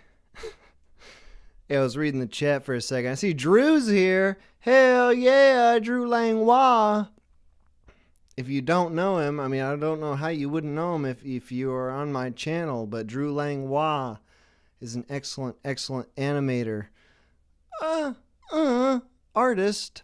Full on, 100% artist person. Go to his channel. I don't have the link in the description or anything, but just search Drew Langlois. Langlois. Oh, such beautiful, beautiful work. By the way, that wasn't my true Ted Levine impression. I was on the spot. This is what, okay. Oh, wait. Is she a great big fat person? Oh, wait. Oh, Monk. I saw a great big fat person. Oh, Monk. Would you fuck me? I'd fuck me. It's better, see? I do a Drew sent me an email at one point asking if I knew any good celebrity impressions for his series, Staying Positive in the Apocalypse. And I sent him a list of I don't have any good impressions. I sent him a list of the most retarded people in the world that I thought perhaps I could do impressions of. But I didn't. I don't do impressions, Drew. Now you know. Now you know for real. I can't remember who I sent. Ted Levine, Marlon Brando, who I can't do. I sent a whole bunch of people who I can't do impressions of. Oh, wait. Is she a great big fat person? That's the only line I can do. But anyway. Okay. Lines are opening back up now. It just ended Do Not Disturb mode. Feel free to call in. Talk about your job. We've been talking about all kinds of jobs.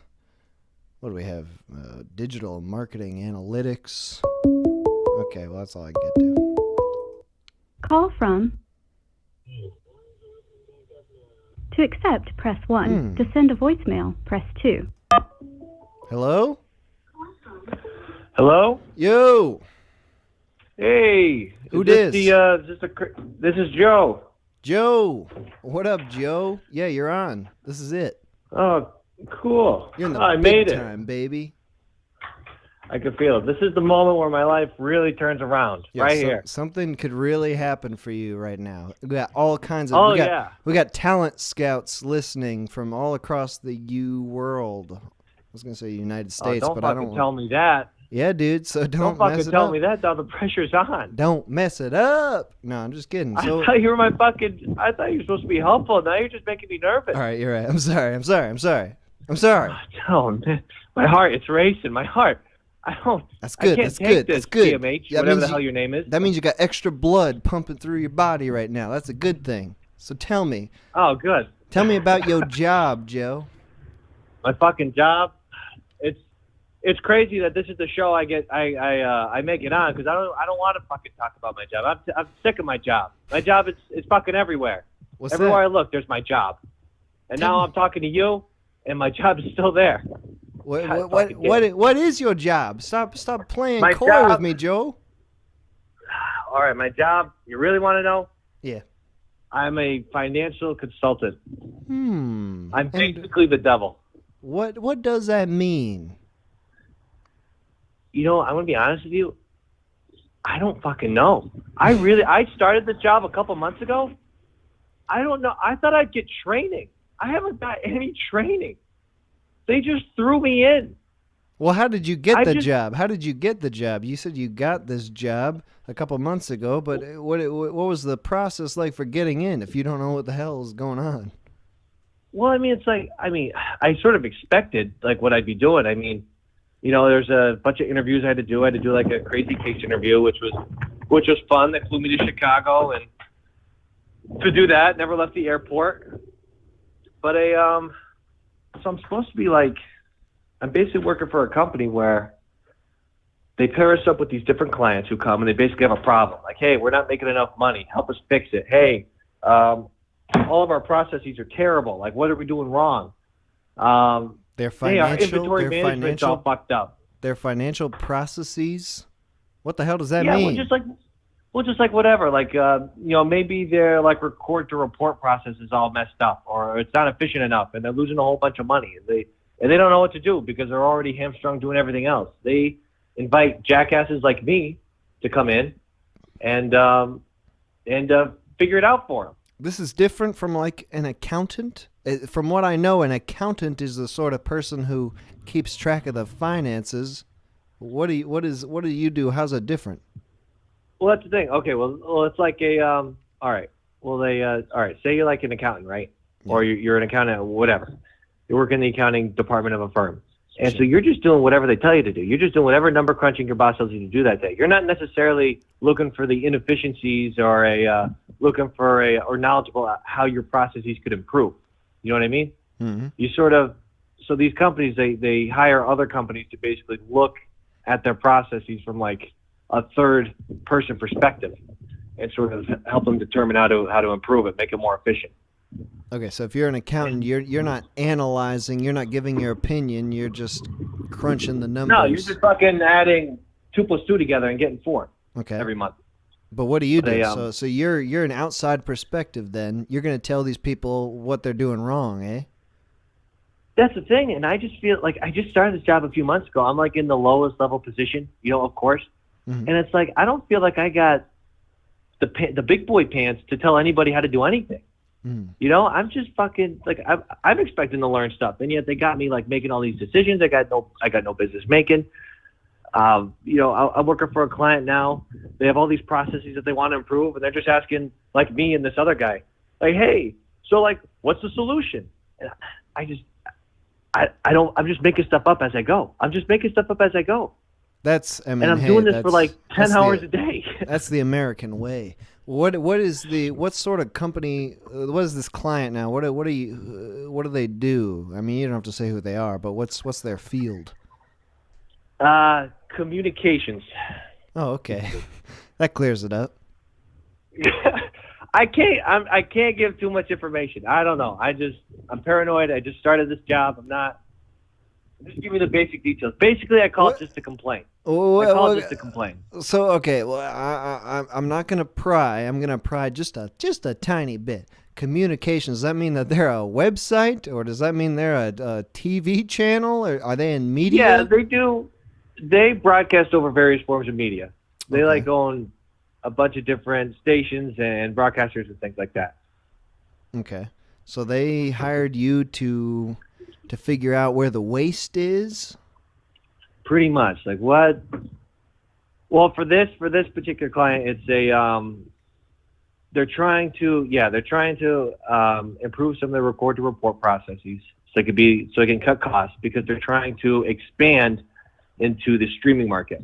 What? Oh, hold on. What does record to report mean? Because when I hear those words, they sound like the same thing to me. Record, report, like what? It's basically all your accounting processes. So like from when a transaction gets made to when it gets like reported on like the, regular financials. Huh? What? Listen, man, you're asking me all these questions, and like I would love to give you better answers. But this is all I know. I'm still learning all this stuff, like all this crazy jargon and acronyms that I'm trying to spill out at you. Four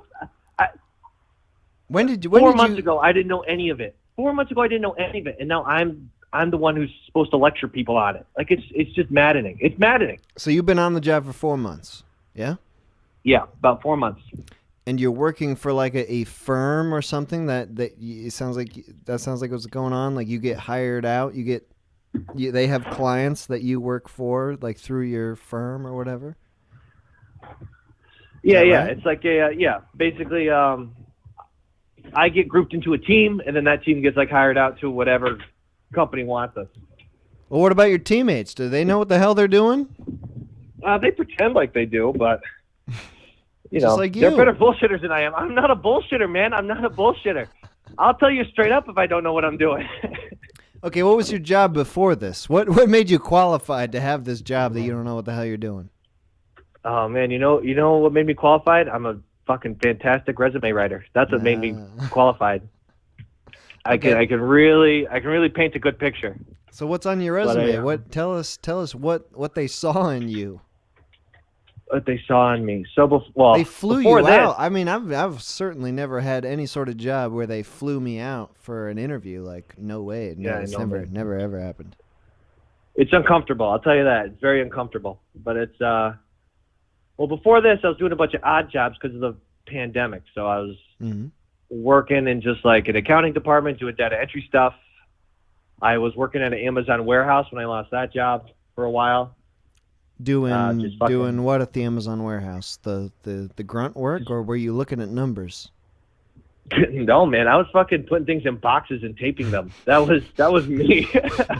I didn't get my stimulus, so I had to rely on Amazon. How'd you gussy that up for the resume? How'd you make that look like it was something that these people would want? Well, you know what? That one didn't make the cut. You know, believe it or not, that one didn't really get into print. Uh-huh. After that, I worked for a power line company, and that I did some of their back office stuff that I actually liked because they had literally zero expectations. So if I failed, it didn't fucking matter because they had zero expectations anyway. But I was able to do some cool stuff with like just, I don't know, building like some basic databases and helping automate things in Excel. Oh, you're an Excel man. You know your way around Excel. You fucking have to be. There's no way you could get around in this fucking and what I'm doing if you don't know Excel.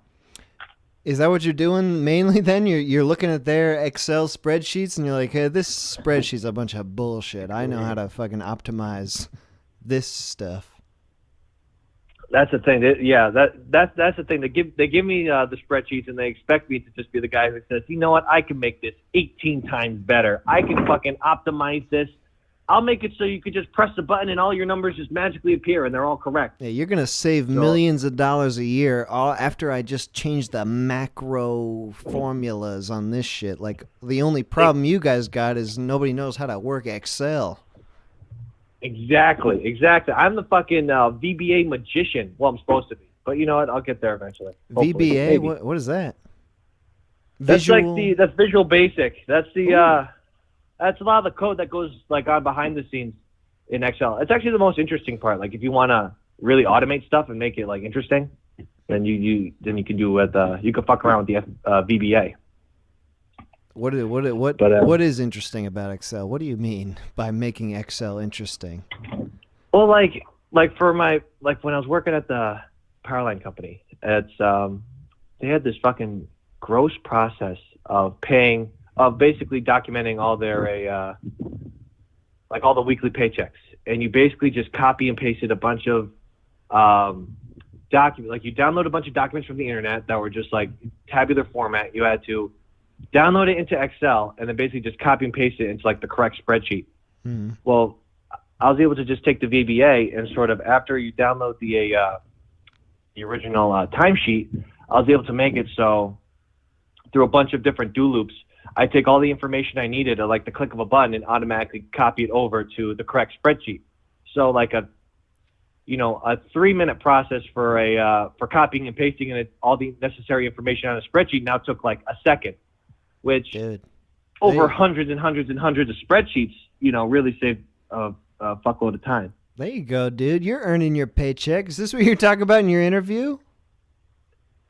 Well, for my interview, I talked about my experiences working at I worked at a healthcare provider for a while, and there they had me basically figuring out where they were losing their money in terms of diagnostic coding. So this is getting fucking you got me going technical. through my whole work history. This is getting fucking technical, right bro. Now. I don't know what the fuck you're talking about. All right, let me since I'm going through my whole work history, let me just tell you.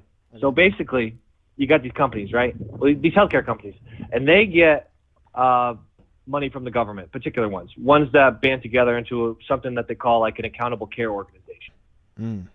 Now, what those organizations are supposed to do, they're supposed to make it so they spend as few dollars as possible on providing medical care. And the way the government determines how much money it should cost is by like for a healthcare company to like provide, services to their patients, they take all these different health characteristics of the entire patient population, they put it into a model that they create, and from that model, it spits out a number, and that number is like the yearly medical expenditure for that population. Now, if the healthcare company goes above that in expenses, then they're not going to get subsidized, or their subsidization from the government's going to go down that year. But if they get below that line, then they might get extra kickback for the money that they saved the government. Okay. So the problem for the people I was working with is they had a bunch of fucking doctors who didn't like coding. They just like treating patients, the sons of bitches. They didn't like apparently they didn't like hanging around at the computer and documenting everything correctly. God damn. Yeah. So they were putting all these codes in incorrectly. It was, and they just weren't, when they were reporting that out to the government, it was making it look like their patient population wasn't as sick as it actually was. Mm. So the government was thinking that they should be spending less on their patients than they were actually spending. So you made them look like a bunch of fucking bums. And you made them seem like the patients were more sick than they actually were. Maybe. Hey, dude, what was your name? I didn't get your name on, or just whatever you might want to be called by. It doesn't have to be your real name. My name's Joe. I can tell you that. Right, Joe. I'm sorry, Joe. Thank you for calling in. I appreciate you calling in. This is good. Hey, no problem. This was awesome talking to you. Have a good day. You too, man. Joe. All kinds of people calling in. I never had a real job, I just realized. All these people calling in. From Tanner? What? To accept, press 1. To send a voice... Hello? Who? Who is this? What's going on? It's Tanner. Oh, Tanner. Hey, Tanner, did you call in to some other earlier stream? I did. Yeah. Or did I call? Say again? You called me, too. That's right. Oh, yes, that's right. We had both. Tanner, what are you working on? What's your job? What am I working? It's funny because the last time you asked me and I gave you some bullshit answers, so I feel like I had to redeem myself here. Tell me the real story, the real Tanner story. The real deal. Well, I just got off a 96-hour work week. Wow. I just finished. Impressive. I didn't want it to be this way, but here we are. And what is it that you were doing for 96 hours in a week? Well, my job, so I work for like a conveyor belt material handling company. What is that? That shall not be named. So they make, they started with just conveyor belts, But they produce? Now they do. They produce materials for conveyor belts? Well, they build and install the conveyor belts and the systems. And okay. So if you're a company and you have a warehouse, you would come to us and say, I got to move these boxes. I get big pallets of shit and I got to send it to all my stores, Okay, sure. So we make up some crazy contraption that you take the stuff off the pallets and you store it, or you like pick it for an order or something like that. You're like building stuff specific for certain clients, like based on what they need?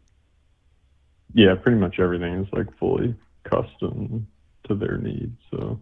And what's your job in that mix? Well, yeah, I have nothing to do with the conveyor belts really. So I'm a software guy for this company. So I work on software that controls the conveyor.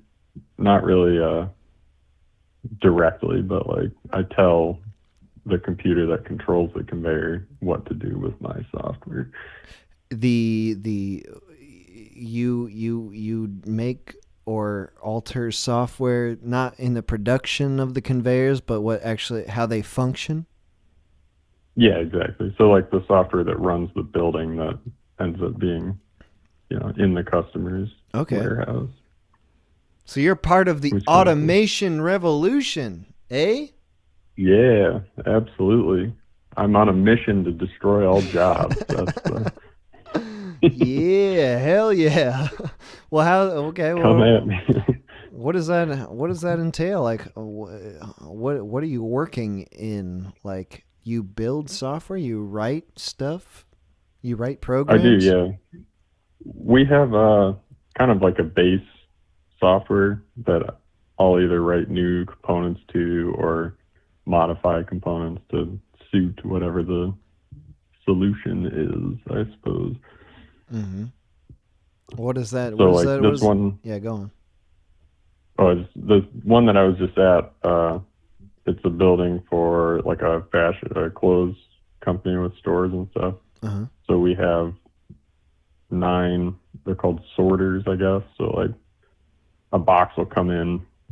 You have a big network of conveyor belts, but at some point you have to like take a box and send it down a certain lane off of something. So it'll come in and it'll get scanned, and then my software has to decide where the box needs to go.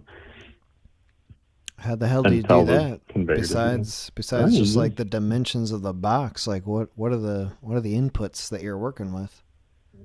Oh, it could be, so I don't know, if you have like a lane for shipping to FedEx and a lane for shipping with, whatever, like depending on what trucks are going where, and there's all kinds of criteria you could have, but there's, a barcode, and then some other system will tell you where some barcode's supposed to go, or, you know the weight of it or something, and I don't know. You're telling me there used to be a man on that line who would size up the box, and he would be like, no, wait, hold on. Like, he would listen to it, he would shake it, and be like, this got to go in this line.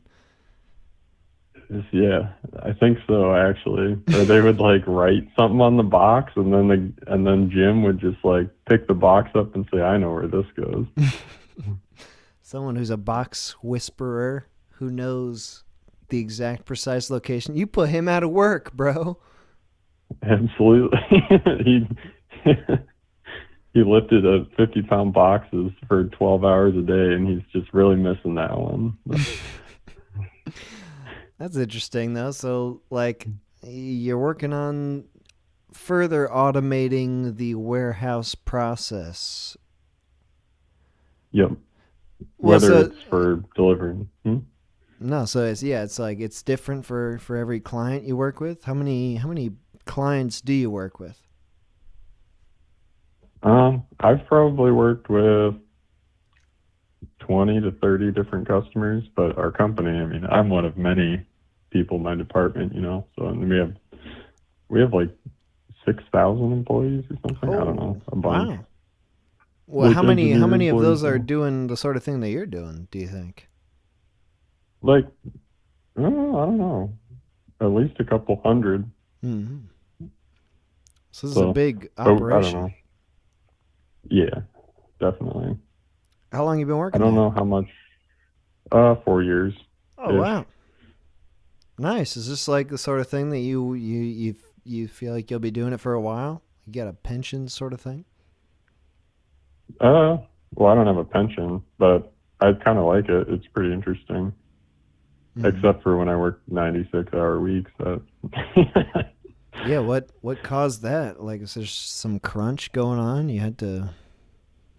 Well, I was so one of the parts of my job, most of it, I mean, I'm working from home right now, but one of the parts of my job is just developing, we get a set of like, oh, this is what packages have to do in this building, or, whatever, the requirements for their building, and then we write the software to support that. But then we also go to their building and, set it up and make sure that it runs right and whatever for like a week or two, as like the go live, we call it. But have you ever had any like just gigantic fuck up meltdown scenarios where the warehouse is like, all our fucking boxes are going to the wrong place? Why did you screw this shit up? Our box man would have never done this.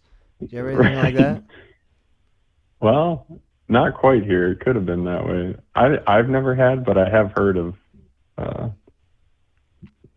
projects that ended that way.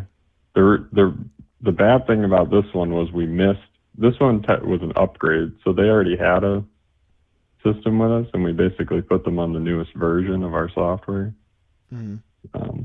But this building for this customer has been running since like 1997, so it's got a storied past, I'll say. So they had a lot of like crazy hidden custom feature things that we missed, and I only realized this when I arrived there and I looked at their stuff. I'm like, what do these scanners do? Do you do like sort of long-term work? Like, how's that work? Do you build all this shit and then leave it alone, or do they like are you there to like continuously upgrade the shit as it comes? I kind of wish that I did the second part because I feel like that'd be really productive, but usually it's, a project is we agree on what it's going to do and then we make it and then we install it and then, they're happy enough. They can call us for support later, but it stays the way it is until they buy a new project. They're happy enough to get rid of that fucking box guy, the box shaman. They're like, that guy was so fucking annoying. He was always giving us such shit, and he won't work 96 hours a week. What a pain in the ass he is. Yeah, that's one. Well, one of the reasons people keep buying these is because people won't show up to work. Mm-hmm.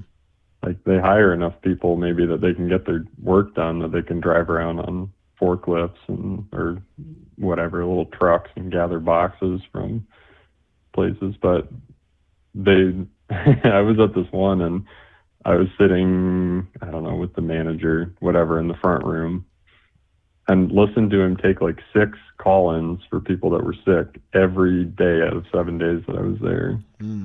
Like different people just, whatever happened to me, okay. So I think that's one of the big drivers for why people keep buying the automated stuff is people don't want to work 24 hours a day, 7 days a week, or they have lives. Is that next, though, like building the software for the forklift people, like just figuring out how to get all that shit without people? Well, sometimes some of our software is just telling people where to go, like in a headset, Okay. I don't know. Repeat the question. Maybe I might have missed the point of that. Just like you've gotten rid of the sorting man who maybe had a sort of pointless job. Now it's certainly at this point. But like you said, people are still there in the warehouse, driving around forklifts and delivering things to certain places. Is that next? Getting rid of those? How much money do they want to spend? Yeah, there's places that. I've seen a system, it actually wasn't ours, but it was in the same building, that basically pallets come in one door and there's one guy that puts them on the end of a belt and they go into this massive system that takes the pallet apart and stores it in this gigantic automated racking system. Oh, wow. And then as orders come in the computer, it automatically knows what all the boxes are and retrieves and applies labels to and funnels them into a truck, and they leave the building. So you need like 5 people to run that whole operation, maybe. All right, Tanner, great talking to you. Thanks for calling in again. Appreciate talking to you about your job. Yeah. Hope it was interesting. Yes, I'm very interested. Thanks for calling in, Tanner. All right, no problem. All right, bye-bye. Nice. Hell yeah. I'm glad I don't work in a warehouse. I mean, it seems like Call from Sam. Sam? Hello. Is this perhaps a Sam from an earlier stream, or is this an entirely new Sam? That is a secret. Okay. I have no idea. Okay. What do you mean? Sure. Yeah, I don't know who I'm talking to besides Sam. No, this is totally the same Sam. Oh, okay, cool. Sam, am I remembering correctly? Were you the guy who was upset about Patreon and e-girl, or who had a good relationship with e-girls? I never said I was upset. With Patreon? No? No, I am not upset with. Was somebody else upset with Patreon? I didn't listen in. I had to stop listening to the last one. No, okay. I'm definitely the one that talked about e-girls. I'm saving my e-girl material for the e-girl. Yeah. No, I'm probably bitchin' session. I'm confusing people. Don't worry about it. Don't worry about it. All right, but Sam, tell me about your job. So this might not be appropriate for things, but right now I am unemployed. Sam, my God, you aren't contributing to the machine? What the hell? So I'm technically a student right now. Okay. I was working at a restaurant about a year. Like I was working at a restaurant for almost a year, and then the coronavirus done went and happened, and they made us stop doing that. Which fair. Restaurants not so popular these days. Right. Plus, I'm not trying to get sick and or die just so that I can bus somebody's table because I was busing tables. Like, no. You're a busboy? No, absolutely not. I was a busboy. I've worked as a waiter, busser, food runner, bartender, all that stuff in various restaurants around for a while. I just needed something while I was in school, so that's why I was at the restaurant. I'm sorry I feel like I accidentally diminished your position by calling you a bus boy. You sound like a bus man. And there were plenty of bus women as well. Ooh. Were you working at a restaurant that served alcoholic beverages? Yeah. We had like a it was a like sort of a Mexican inspired hoity-toity taco place. Like if you wanted to spend like $15 on 2 tacos, this is the place where you could go and do it. Which wow. It's not. I'm not the one buying the tacos, but I'm happy to take people's money if they want to spend it. That is an impressive price for tacos. I mean, goddamn, $15. A taco. You're talking about tiny little tacos like that fit in the palm of your hand, right? Or are these big tacos? No, these are like regular sized tacos, but it's like wild gourmet ingredients top to bottom. Where are you at, if I may ask? What region of the United States? So if I give any more specific information than that, then people will be able to narrow it down immediately. And the region? If you just say southwest, southeast, northwest. Oh, okay. I'm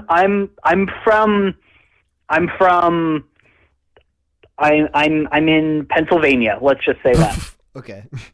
Good. Could have said northeast. Could have easily said northeast there, Sam.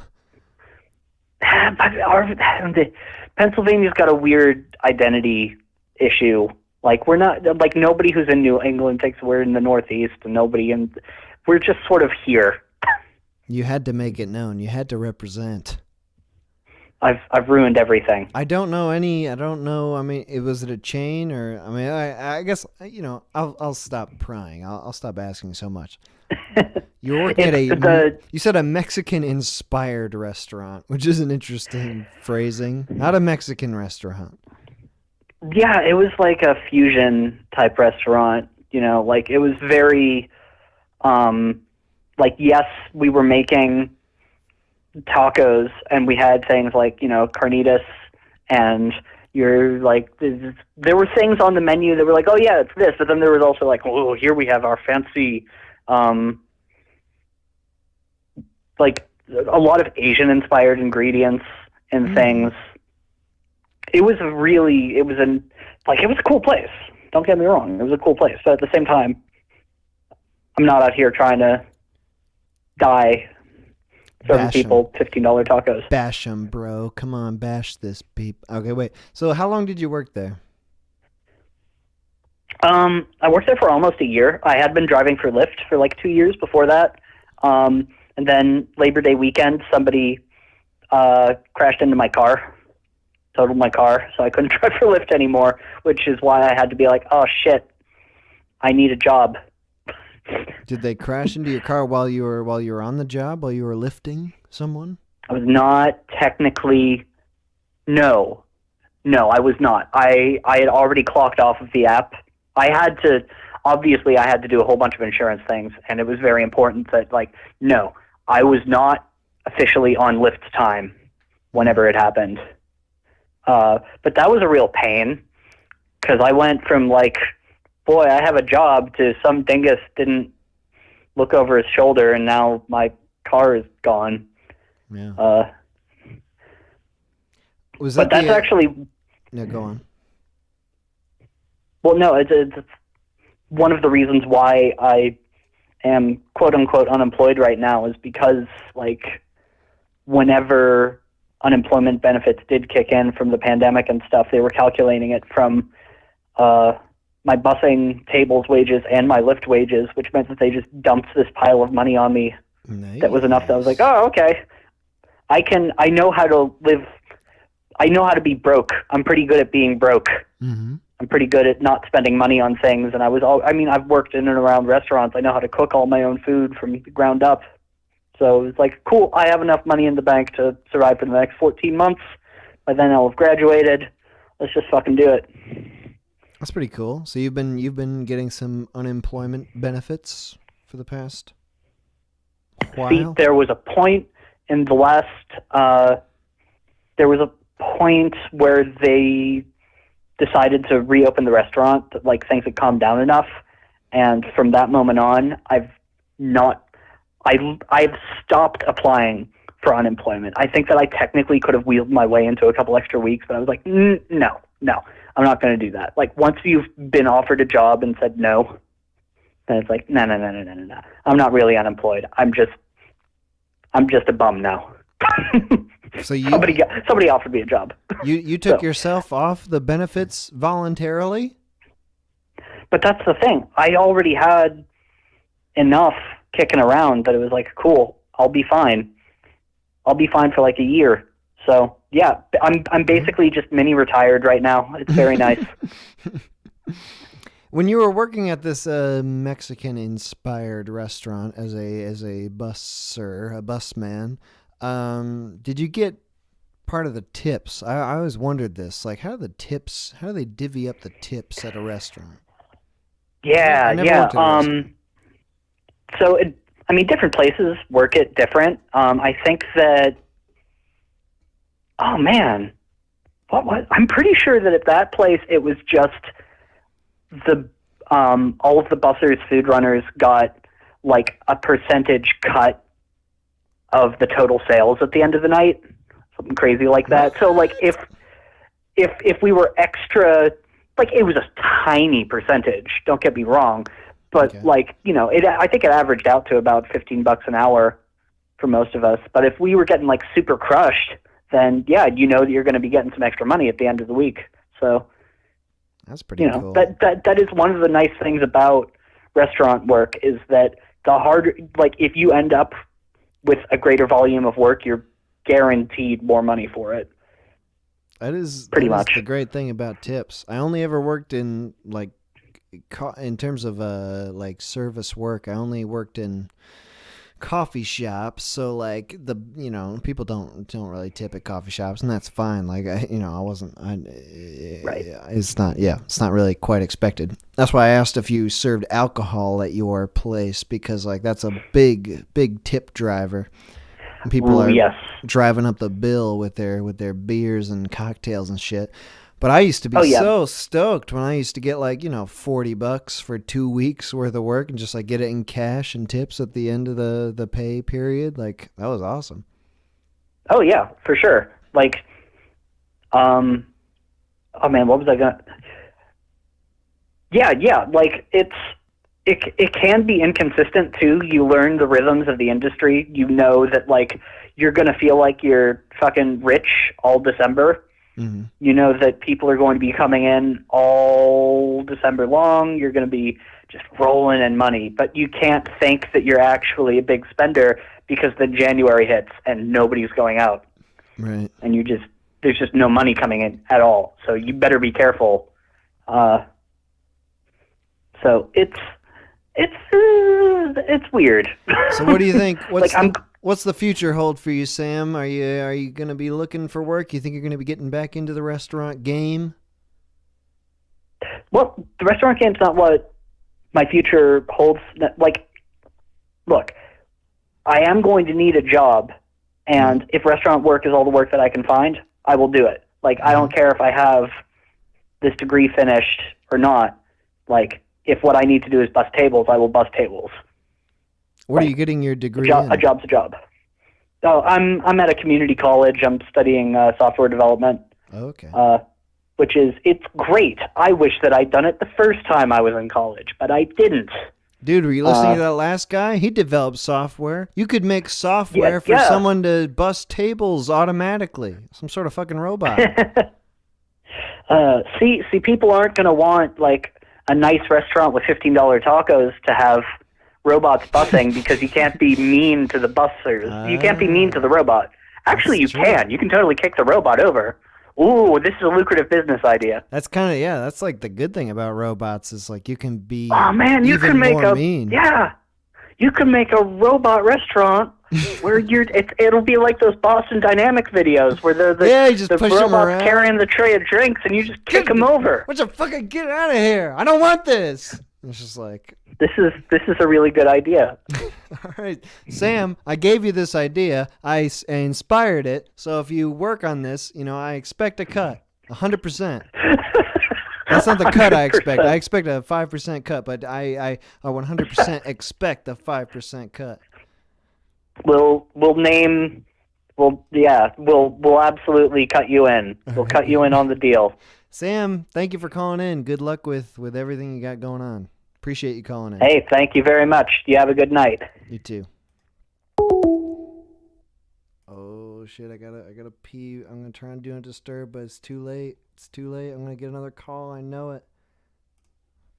5, 4, 3, 2, 5, 4, 3. Ah! Damn it. It's okay. Call from Andrew. Okay. Andrew! Oh, I got through. Yo, Andrew, what's up? You're on. Hey, it's not my real name, but that's okay. You can probably guess that.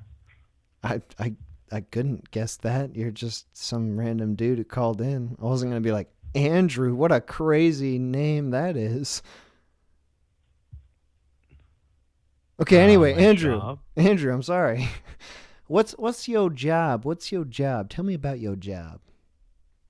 I'm also a software developer. Oh shit. Now what do you do with that? I make training simulations for a lot of different companies. And what does that mean? Like training videos, training simulations? What does that mean? They're video games. Ooh. So you're a game developer. Yeah. What sort of things are you working on? Like what give me an example. There's like construction, oil and gas, electric. There's different like enterprises that need simulations for dangerous jobs. So rather than training people in the environment that they'll be working on, you create a virtual environment that is more safe for them to train on? Yeah. Like in oil and gas, there's places where people might die on the job. Mm-hmm. So we simulate like explosions and maintenance on really dangerous stuff. But I mean, I make all sorts of stuff. Do you know who Sam Hyde is? Yes. I'm making a game for Sam Hyde. Oh, yeah? Yeah. A training simulation game for Sam Hyde? No. Okay. No, not training. Tell us. It's not a huge secret, but he has a game studio, and he's been making several different projects with some weird kind of grunge kids. I'm not a kid anymore, but I was when I started the project like 3 years ago. But yeah, he has like this harem. He brought me over there in 2017 to work on this little mobile game. It's like a con, but it has like Sam Hyde culture embedded into it, like jokes and crude humor. What do you mean? It's like a con, like a. It's a mockery of the sort of people who play the kind of game. It's like I see. a cookie clicker, Bejeweled type thing, like really crappy for stupid people to play. Sounds like it's going to be huge. Maybe, but yeah.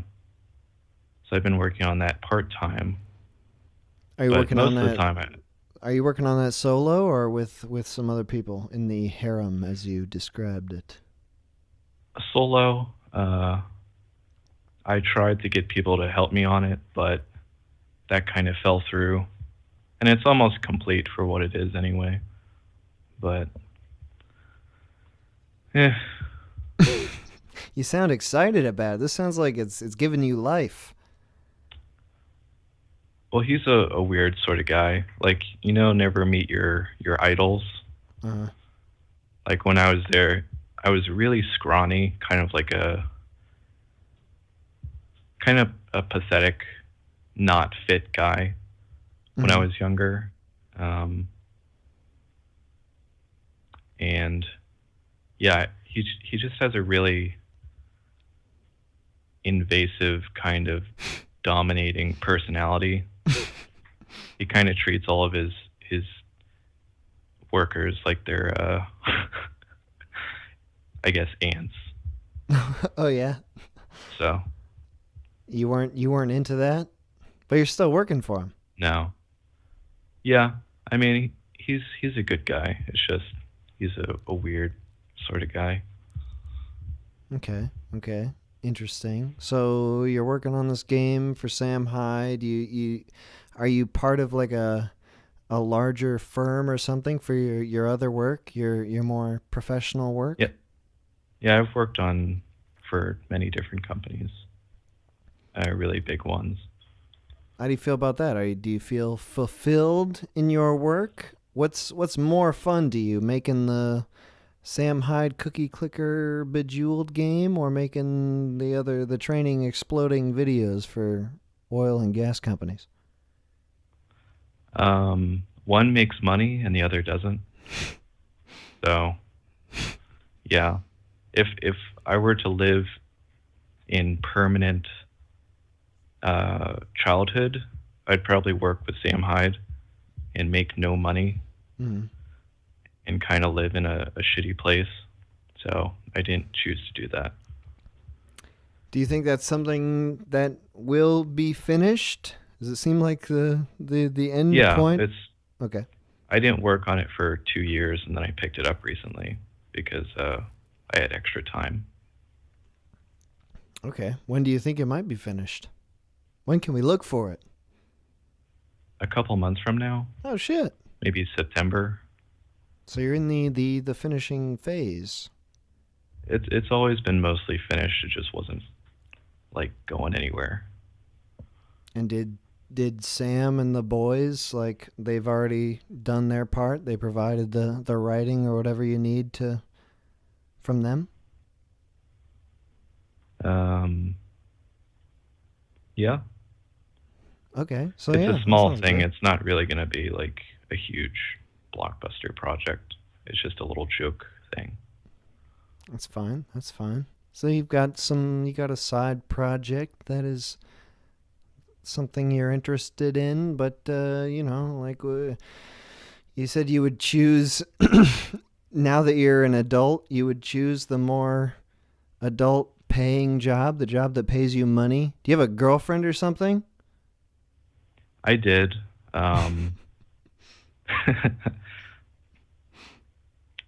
Yeah. That's a good reason. That's a good reason to make money.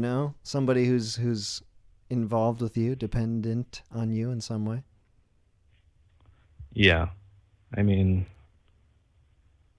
I'm kind of looking around now. Like, I know that you're looking for people, right? For what? Like, the last time you were talking about a family. Oh, yeah. I thought you meant like software developers. I was like, oh, I don't know. Yeah, I'm looking for a family. You know somebody? You know someone who's got a family that's looking for a man? A family minus the man? I don't know myself. If I did, I'd be there already. No, dude. Send that info to me. You don't get first dibs. I need all my feelers out there. Yeah.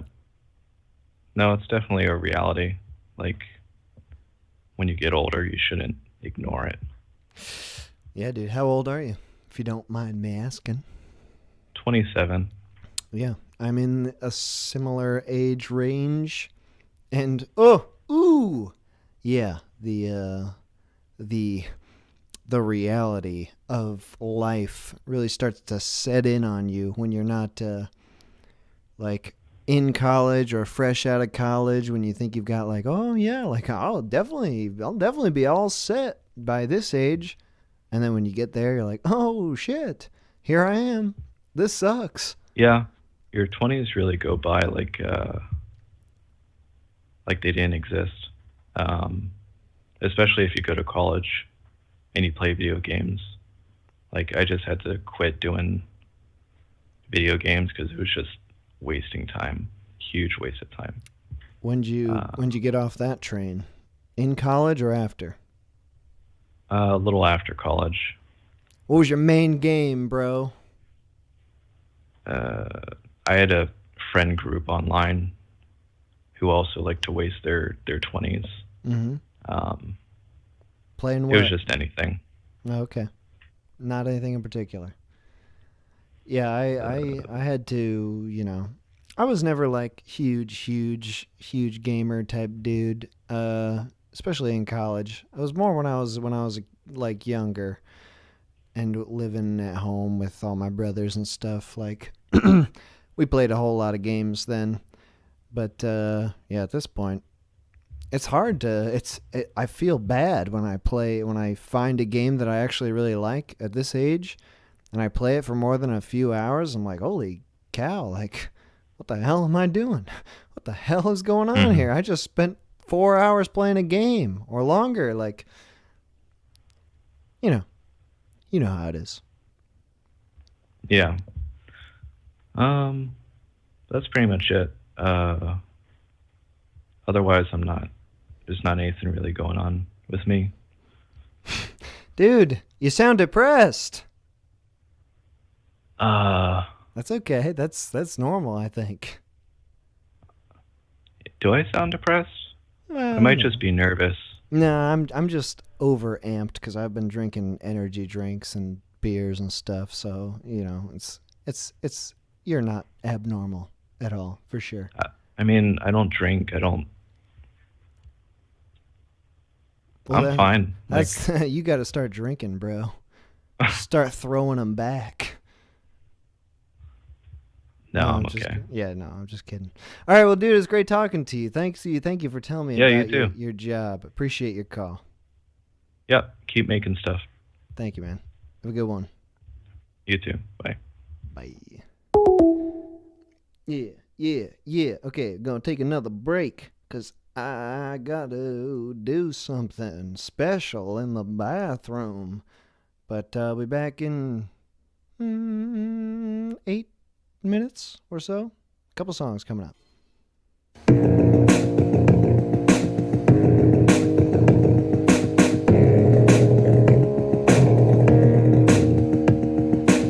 the other thing would have been okay. The struggle on the back on a bit of a big day back.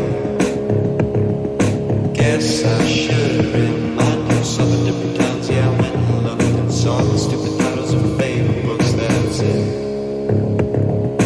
All your not fiction.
Colors in the sky try to capture my face.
put his head down. Shame, shame, shame, shame.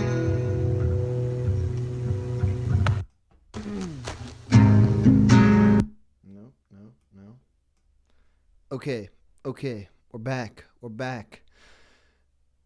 Again, the shout-outs, the HUD, the overlay that you are seeing right now is from Slouch. Slouch, incredibly talented animator / storyteller. Check the description of this video. Get a link to his channel. Check him out. Very great stuff. You won't be disappointed. Check out Slouch. The music from the stream is Michael Coffrin. We've made our way through Pictures at this point, which is one of his. I think it's his only full album that's out. The link to that is in the description. You can listen to it on Bandcamp. You can buy it for $2, $2 measly, the cost of a coffee. Michael Coffee. We're making our way into some other stuff now. His older acoustic works. Those are also on his SoundCloud, which is also linked in the description. Yeah. Okay, I'm on my last beer now. So we're probably we'll probably do another hour and a half maybe of calls. The line right now is on Do Not Disturb. I'm going to end that in just a second. What did I want to say? I don't know. I don't have anything to say. I mean, I've been enjoying these calls so far. Thank you, everybody who's been calling in, talking about your job. Oh, God, wait. Whoa. Okay. I don't know. I like the streams. I like doing these streams. I like the call-ins. This is fun for me. I haven't been looking at the chat, so, I don't know what anybody else is feeling. That's the way I like it. I like to just be floating on my own here, pretending that this is a great thing. Who knows? Nobody knows. Like I said before, the stream will be available for the weekend. After it's finished, then I'm going to take it down off my channel. During the weekend, anybody is free to download it, re-upload it if they want. Like, that's totally up to you. I have no say in that. I'm not gonna friggin' DMCA yo ass, because I don't care about that sort of shit. So do what you want. Do what you will. Okay, I'm ending Do Not Disturb mode, so you can call in again. The number is on the overlay there. If you want to call in, talk about your job, now's the time to do it.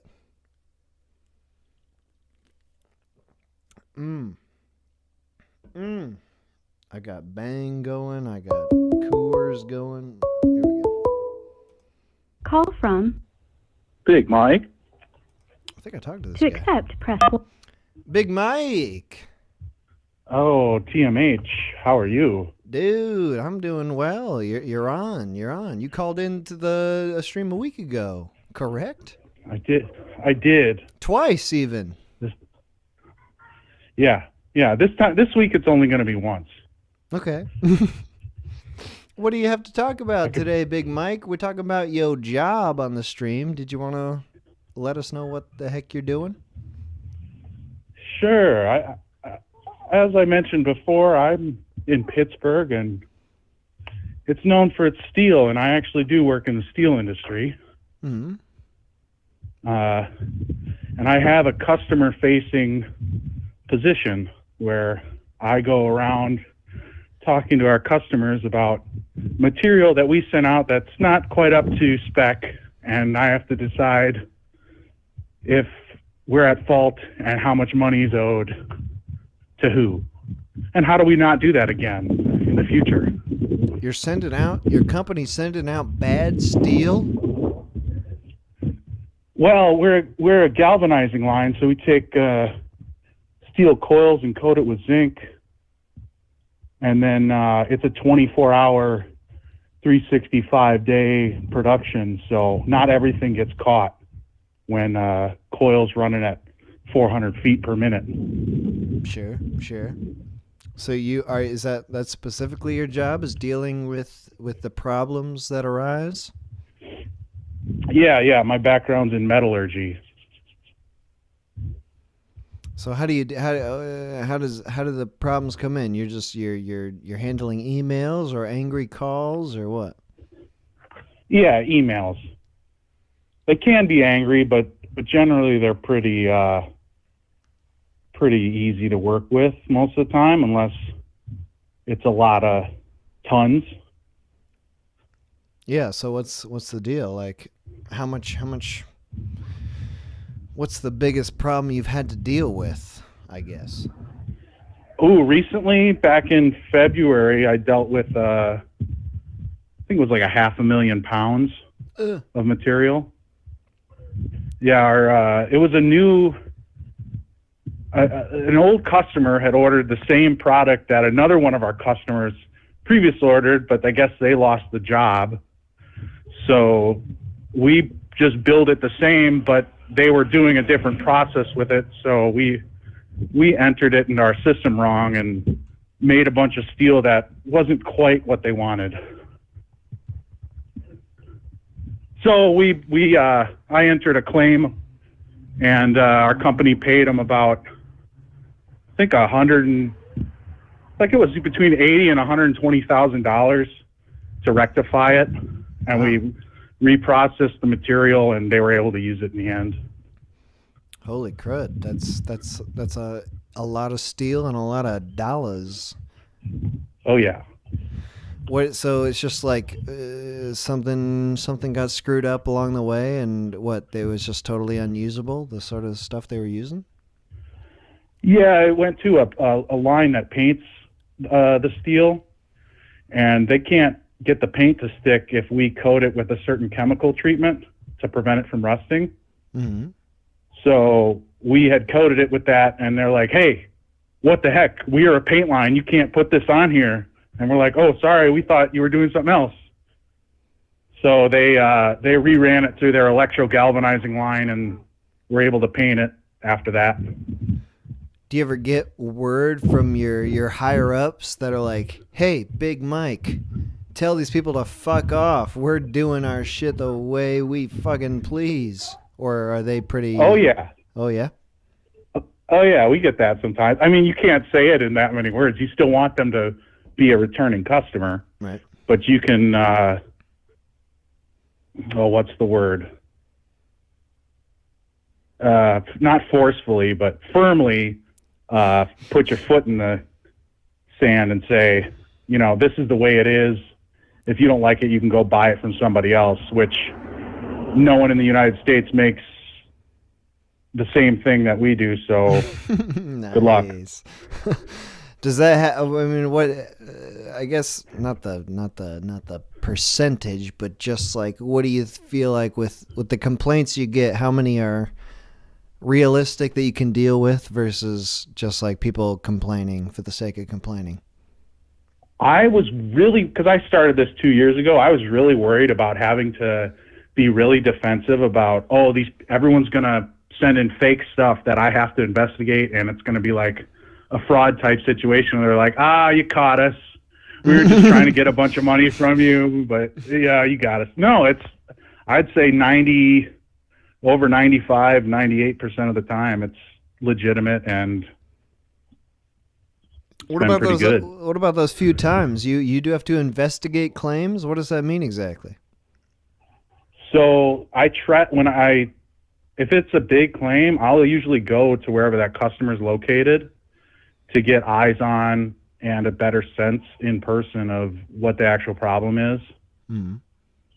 And take a look at the material with my own two eyes and take my own photos and talk to their operations crew that is actually running the stuff day to day. Dude, so you interrogate people on the ground level. Oh yeah, I mean, yeah, a little bit. I guess you could think of it that way. Is it all? Where are you serving people? Is it just in Pennsylvania, or is it in the greater Northeast region, or where? The North America. So I've in Canada, the United States, and Mexico a little bit. Where's the furthest you've had to travel for one of these sorts of perhaps bogus claims? Montreal, I think. Okay. Did you ever you traveled a long way and then you found out on the ground these people are trying to screw you? Yeah, I think it was once or twice where they were making a complaint and I went out there and looked at it, and I was still pretty green at the time and didn't really know what I was looking at, so I didn't have the tools to come at them right away while I was there saying, hey, this is your fault, not our fault. But it was probably better that way anyways, because you don't really want those confrontations, especially on enemy territory, if you know what I mean. Yeah, are you by yourself when you go out there? Usually, yeah. And I've heard crazy stories from coworkers about getting punched, and this is older people who've since retired, but yeah, I can tell one of those stories. It's pretty funny if you want to hear it. Yeah, go for it. Sure. So if I'm not alone, I'll be going in with a sales agent, because then they can use that information to negotiate contract pricing.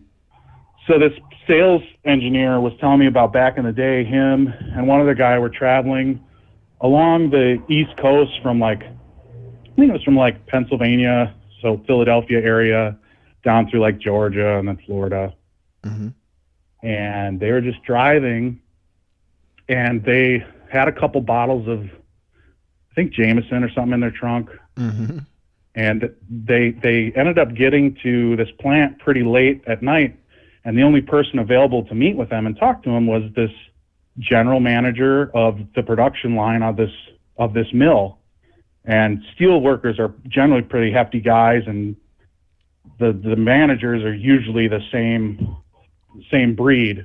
Mm-hmm. So anyways, these guys go out to dinner, and they're having some drinks, they're having some fun, and the general manager, or this plant manager, invites him back to his house. He's like, why don't you come over? We'll continue this party since the restaurant's closing, and we'll keep drinking. We're like, oh, great. We have these bottles in our trunk. We can drink these.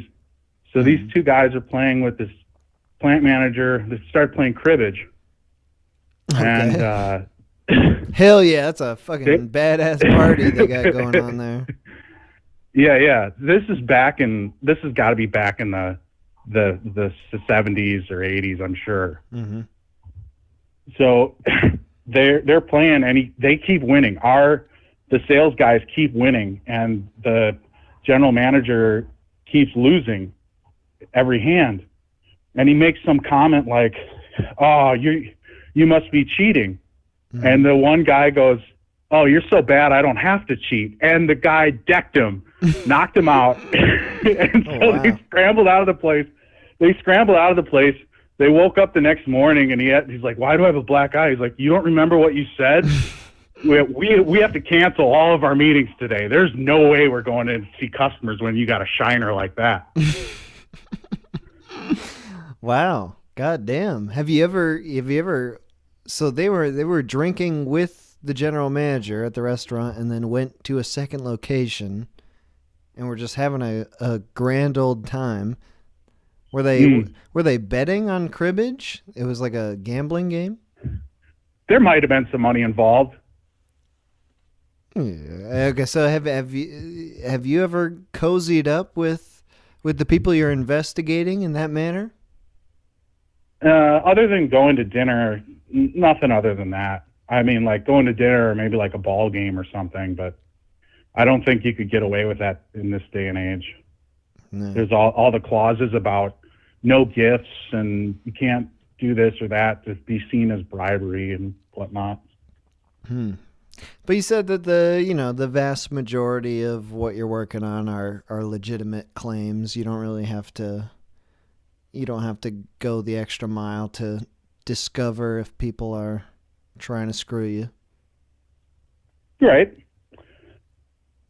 So, I mean, that's interesting, though. Like, a job where you occasionally have to go into enemy territory and figure out what the hell's going on. Like, so is it, you said you don't have to do that normally. Does that just mean that, like, the emails that you get are sufficient? Like, they give you the information you need? Like, what is the actual tipping point where you have to decide, like, okay, maybe I do have to go out and figure this out for real? It generally has to do with the amount of weight involved. If there's like 20 tons or more, then that's a good idea to get out there and take a look at what's going on, because you want to make sure that it's not just those couple of coils that the customer's talking about. There could be more material involved and they just haven't run it yet. Right. So we want to protect ourselves. If they process it and it's not good, then that's extra time and money that they've wasted touching our material that we could have just taken out of there and not pissed them off with. Okay. That's interesting. Some of my favorite, like, sort of detective stories are not the true detectives, like the private dicks that you hear about, but like the insurance claims, people who are going to just figure out like some sort of minor insurance claim, and then it turns into a big story. There's a stolen woman with the shipment. Like, you accidentally sent out a woman. That ever happened to you, Big Mike? You ever accidentally send out a woman on accident with your steel? I'm not allowed to talk about it. They said they would find me. All right, Big Mike, thank you for calling in again. Appreciate it. Hey, thank you. Have a good night. You too, man. We all know there's some shady shit going on in the steel company. They're sending out women. They won't tell us. We know. We know that happens. They're like, we wanted these coils. Why did we get this woman? I mean, they wouldn't say that. They would be like, oh, hell yeah. We got this woman for free.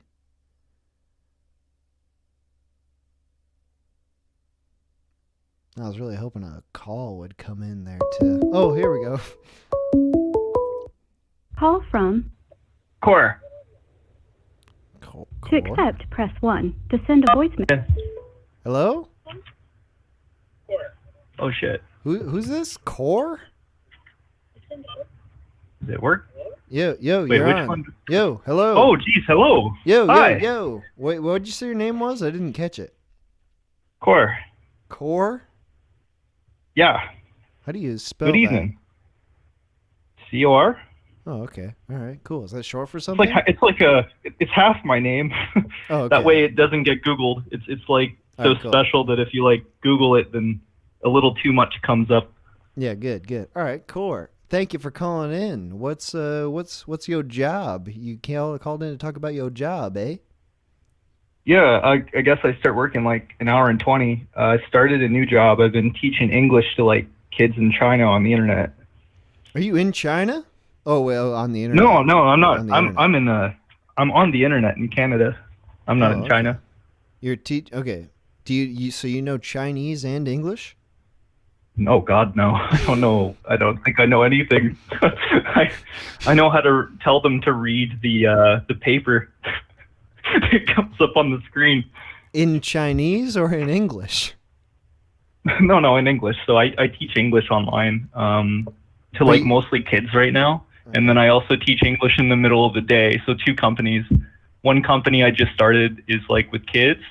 And then in the day, I've been working with this company for a while. And it's just people call me from all around the world for below minimum wage. So how do you communicate with the Chinese children what they should read? Like, they can already read English pretty good. Oh, yeah? Yeah, they're already pretty skilled in English. That's their whole clientele. Like they can read properly, and that's basically it. They give me some documents. I throw the document on the screen. I have to do like a lesson prep thing. I'm not even like an official teacher, but they really just need English speakers on the internet. Where in China are these Chinese children who speak English? Beijing, Shanghai, Guangzhou, all over the place. They got good internet. They got in the big places. That's interesting. So you don't have to speak Chinese to teach the Chinese English. No, but it's because their English is already pretty good. The dude, though, occasionally the kid will be falling asleep in the class if there's like 5 kids. So my manager turns on his video and starts like shouting at them in Chinese to wake up. And then they start paying attention again. So what is your job exactly? I don't know. I think I teach English on the internet because the other half of the day people call me from around the world and they just like kind of talk about their job and tell me about their job during the day. Okay. On an English teaching platform.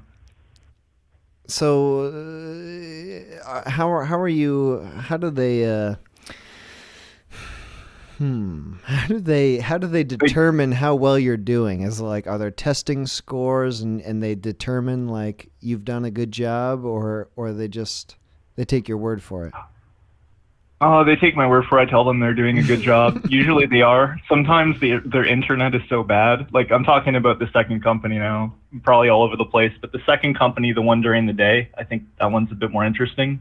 People calling me from all around the world. Sometimes their internet is so bad that I have to pretend what they're talking about for like half an hour. Well, it's pretty rare, but most of the time I understand them. They're like calling from literally everywhere. Like they're speaking in somewhat broken English to you? Yeah, sometimes totally broken English and I can't understand a damn thing. Most of the time their English is great and they work cool jobs and they just tell me about it and they just want to get some feedback after like an hour. Interesting. So you're working for 2 places at once, is that right then? Yeah, one pays well, one pays really bad. So it's kind of like leveled out. What's the bad one? The one you enjoy more, or? Yeah, the one I enjoy more is the bad one, but I only do like 4 or 5 hours a day in the middle of the day.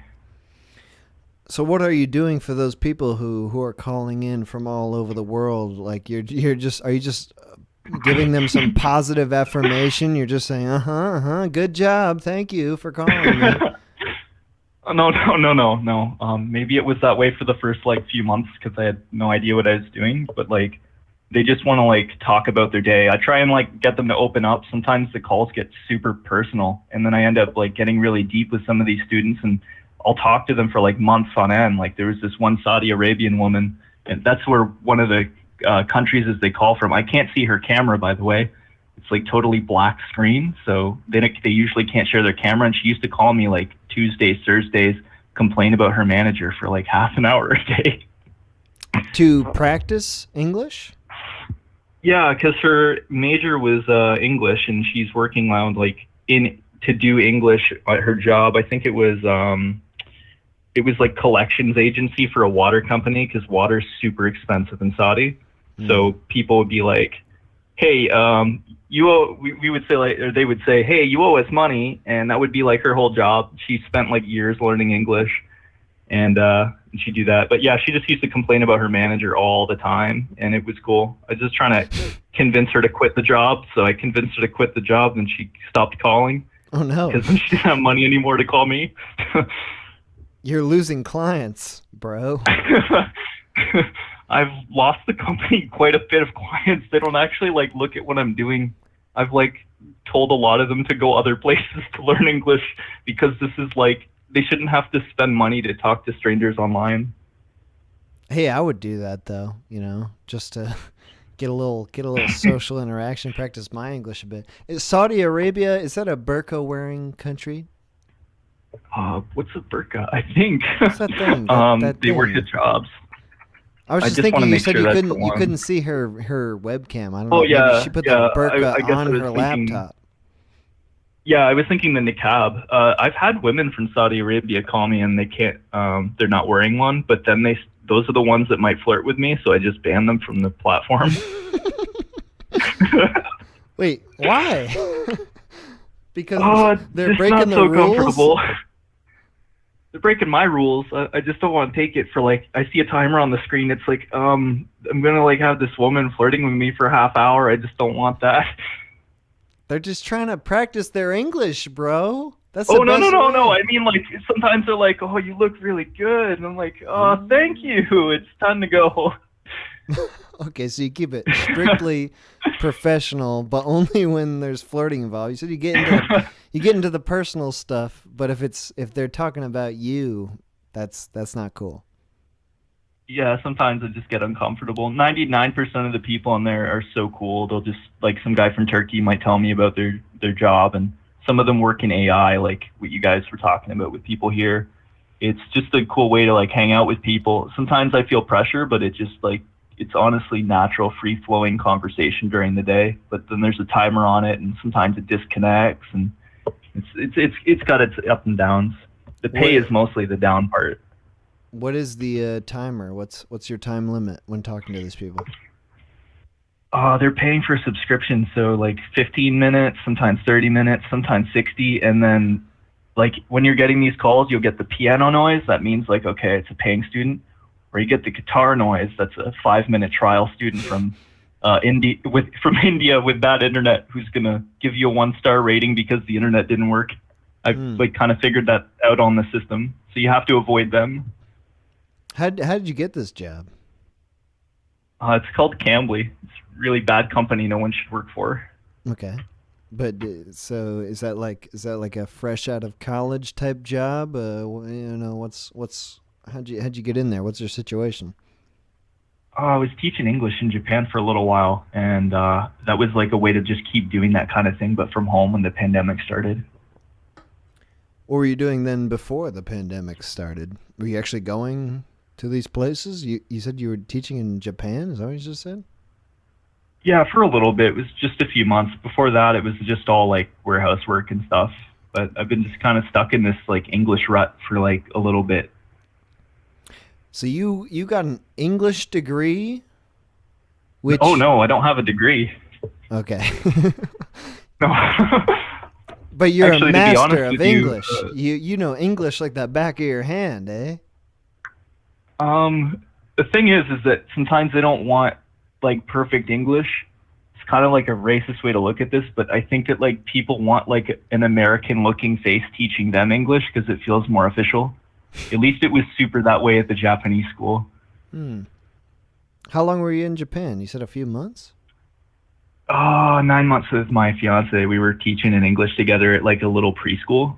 We never taught English before. You just they kind of throw you in there, and then you're like babysitting, but then they're also like trying to get you to get 6-year-olds to like finish paperwork so that they can hand it to their parents. And you don't speak Japanese? Oh God, hardly. A little. Yeah. Even when you were living there, did you pick up more of it, or what was the situation when you moved there? I couldn't open a bank account, so we were getting paid under the table. Nice. Well, that sounds like a pretty sweet job. I mean, damn. I can speak English. I could speak English to some random people over the internet. Sometimes, like even today, my one guy, his name's Satoshi. He calls me all the time. He like works from home 14, 15 hours a day doing Excel spreadsheets all day long by himself in his apartment. And his only human contact is like the teacher and the grocery store. So, yeah, he's given me these crazy new words. I had to look up like a ton of the things he was saying in English. He's got heavy accent though, but he's using these crazy words he learns about. Do you ever develop like, friendly relationships with these people? Like, do they ever want to get your information outside of the pay window? I made a few friends on there. I yanked off the platform just because they were cool people. Do you talk to them today? Is that just random? Sometimes I talk to this one guy. His name's Unal in Turkey, and he just got this big, loud, booming voice. I love the guy. He's so cool. And another guy, a Turkish guy, he's doing 3D. He's been learning sculpting so fast, so he's like a bit of a like personal mentor for me, I guess, in some ways. Like he's succeeding above and beyond so fast with that education. He's getting these awesome jobs done. So you meet some cool people off there, and you know, it's a good way to get, make friends for some reason. They're not using you, hopefully. Some people yank them off the platform, and it can be a little different. Yeah, do people ever call you and think that like they're gonna get a job in Canada, like by talking to you? Oh yeah, totally. I had an Indian guy calling me like four or five times in like a 2-week span, and they kept asking me about like local bus routes. And then he's like wanting to be my friend, and he wants to like, you know, he needs to get his whole family over here. He wanted like tons of advice. Mm. But yeah, I had to like kind of boot him off my profile. Hell yeah. Your time's turn up, off bro. the water tap. That's pretty cool. Yeah. Hey, you said you had a fiance. Are you married now, or are you still engaged? Oh, we're still engaged. There's no rush to do that thing. No. Oh, no? No rush. All right. I mean, I can't rush you. Yeah, it's all good. There's no reason to rush that thing. Yeah, we've been engaged a long time. She's working at a cool place, actually, just to mention. She works at a sex toy warehouse. I used to work there for a while. What? That was a fun job. Toys? Yeah, they're a fun place. She's been working there for a long time, and they're super good people. And it was like one of the best jobs I had till I got fired from there. Damn, nice. That's you know, that's outside my wheelhouse. She producing the sex toys? What is she doing with that? Packing them, good. Putting them in boxes. She says really the weirdest orders come from the people up north, right? Like the ones who live in the middle of nowhere. Mm. They're like the ones wearing the chains and the and the masks, 15 inches. Yeah, those ones. Oh man. Ugh. They got big old stuff. They got stuff you wouldn't know about, even if you thought you knew it all. Those are like some industrial size sex toys to fuck the big machines. All right, Core, great talking to you. Thank you for telling me about your job. Yeah, have a great night, man. You too, man. Nice. I want a 15-inch sex apparatus. Actually, I don't know what I would do with that. Maybe it could be a weapon. Sounds like you could weaponize that. Call from Evan. I think that was To Devin. accept, press 1. Yo, is that Devin or Evan? Oh, I'm in. Kevin. Sorry. Kevin. Okay, that's another one. Kevin, Hey. you're in. Yeah, dude, what's up? Yeah, TMH. Cool. Long-time listener, first-time caller. Nice, I don't know if anyone's made that joke yet. You want to talk about? I'm loving the stream. Oh yeah. Oh, I'm not really, you know, the kind of person to be on the show, but I just wanted to call on with like some quick tech support here. Okay. I called in at the 7938 number. Your overlay actually says 2938. I mean, makes me. Am I crazy, or is that? No, it doesn't. It doesn't say that. It says 288 2938. Is that not right? I'm calling in on 7938. Oh my god, dude, you're right. What the fuck? I think that might be why you're getting like kind of, you know, repeat callers maybe because they actually know the number or something. I don't know how that's working, but all right. Yeah. So no, I love the show, love the overlay. That's all I'm calling in about. But dude, big mistake here. Wait, 288. It is 79. Wait, what is it? 7. Wait, tell me what it is. Yeah, so 518-288-7938. I'm calling in. I'm seeing 2938. So the seventh digit there. Wow. 2938-7938. Wow. So there's what I think. That's pretty funny. That's a mistake. My bad. Thanks for calling in and telling me about that. You don't want to talk about your job though? I don't really. My heart's pounding here. I'm really shy, but I love listening to the streams. This is awesome. Love working and just chilling and listening to the chill talk. But just wanted to make sure help things run smoothly. So that's all. Well, dude, thank you. You're the first person who had the guts to tell me that the fucking phone number is wrong. That's. Oh, yeah. Don't worry about first overlay this time. I think right or is it? But I've just been listening, not really watching. So then I just noticed like, oh hey, but yeah. How did you get the right number? Did you just start I dialing looked back at random the, numbers? No, yeah, just tried them all. No, the ex-girlfriend email stream. There's a post-it there, and I think people were saying in the chat they were like, I'm getting a cannot be completed as dialed thing for the message. So I called both numbers, and this is the one that worked, and not what's on the overlay. So here we go. Okay. Well, Kevin, thank you. My God, that's a big boo boo. Whoops. All I can say is whoops. Thank you for telling me that, because I never would have noticed. I could have gone on for months without noticing that. I'm sure it would eventually get figured out, but I like this show. I want to see it keep going and get some more interesting people on and everything. So if I can help it get a little correction a little bit earlier, that's nice. So. All right, cool. Thank you, Kevin. Thank you for calling in. Thank you for telling me that. Yep. Have a good night. Bye. Oh, no. Okay, the number is 518-288-7938.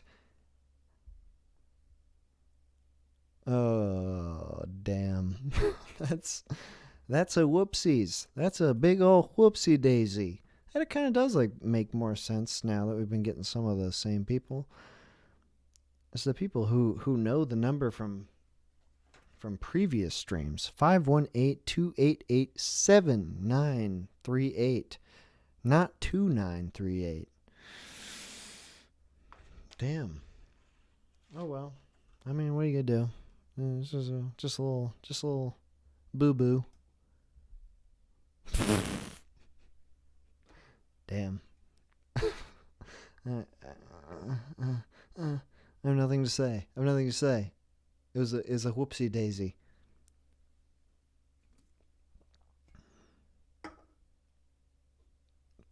Fun call though. Kevin. Big shout out to Kevin for the correction. It's good though that other number isn't in service. I mean, damn. That would be really a bummer if somebody was just getting these endless calls to the wrong person. And all of a sudden, I'm not getting calls anymore. Maybe Kevin's wrong. No, he is right. 518-288-7938. Okay, I'm not getting any calls right now, so I'm just going to put it on Do Not Disturb to pretend like... Oh, okay. Call from Daniel. To accept, press 1. You. Oh, hello. Hello, Daniel? Yeah, it's me. What's up, dude? Oh, what's up? Thanks for taking my call. I appreciate it.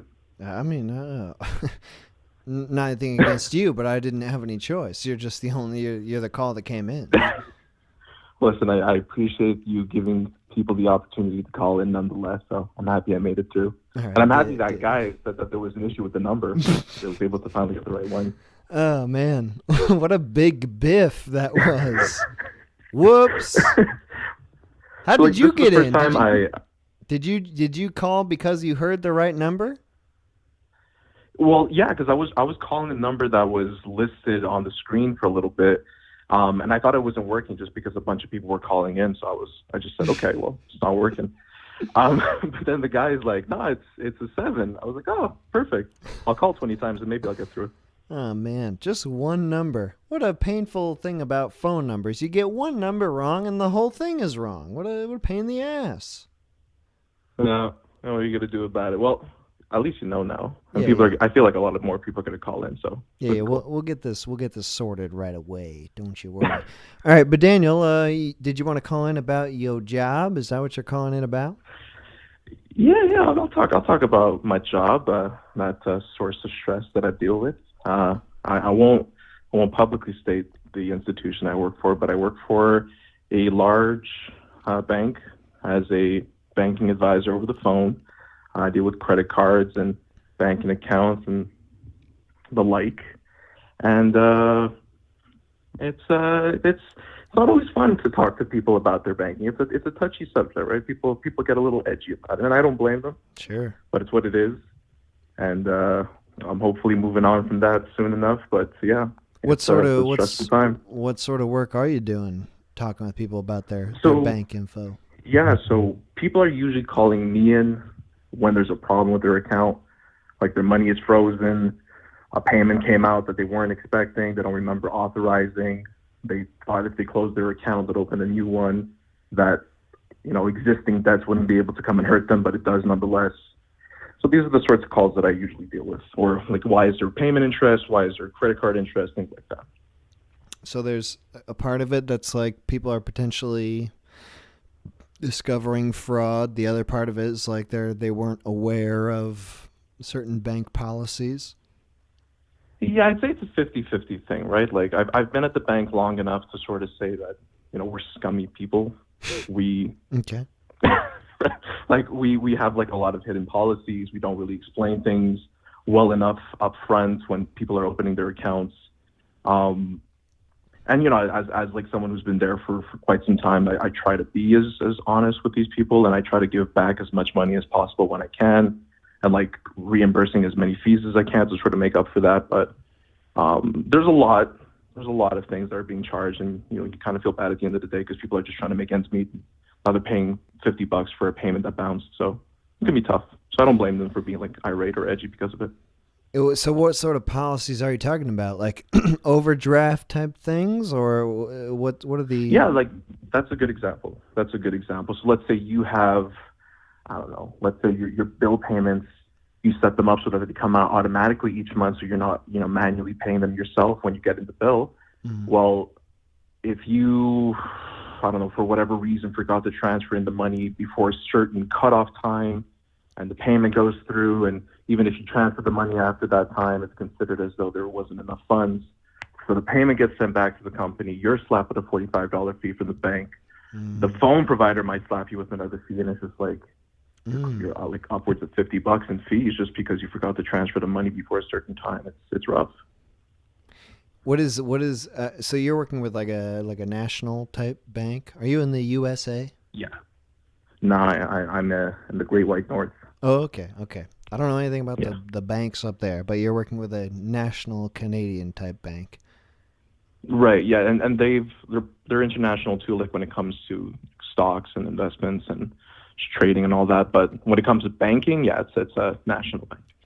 So what's the policy with like someone who's got an overdraft fee? I remember when I was I had a Bank of America account a while ago. Oh, I hated that. It was awful because like I'd get an overdraft fee and then like an extra fee for the overdraft fee. It was like it would build up incredibly quickly over just a few days, like where you would start to owe hundreds of dollars to the bank because of like this cascading thing.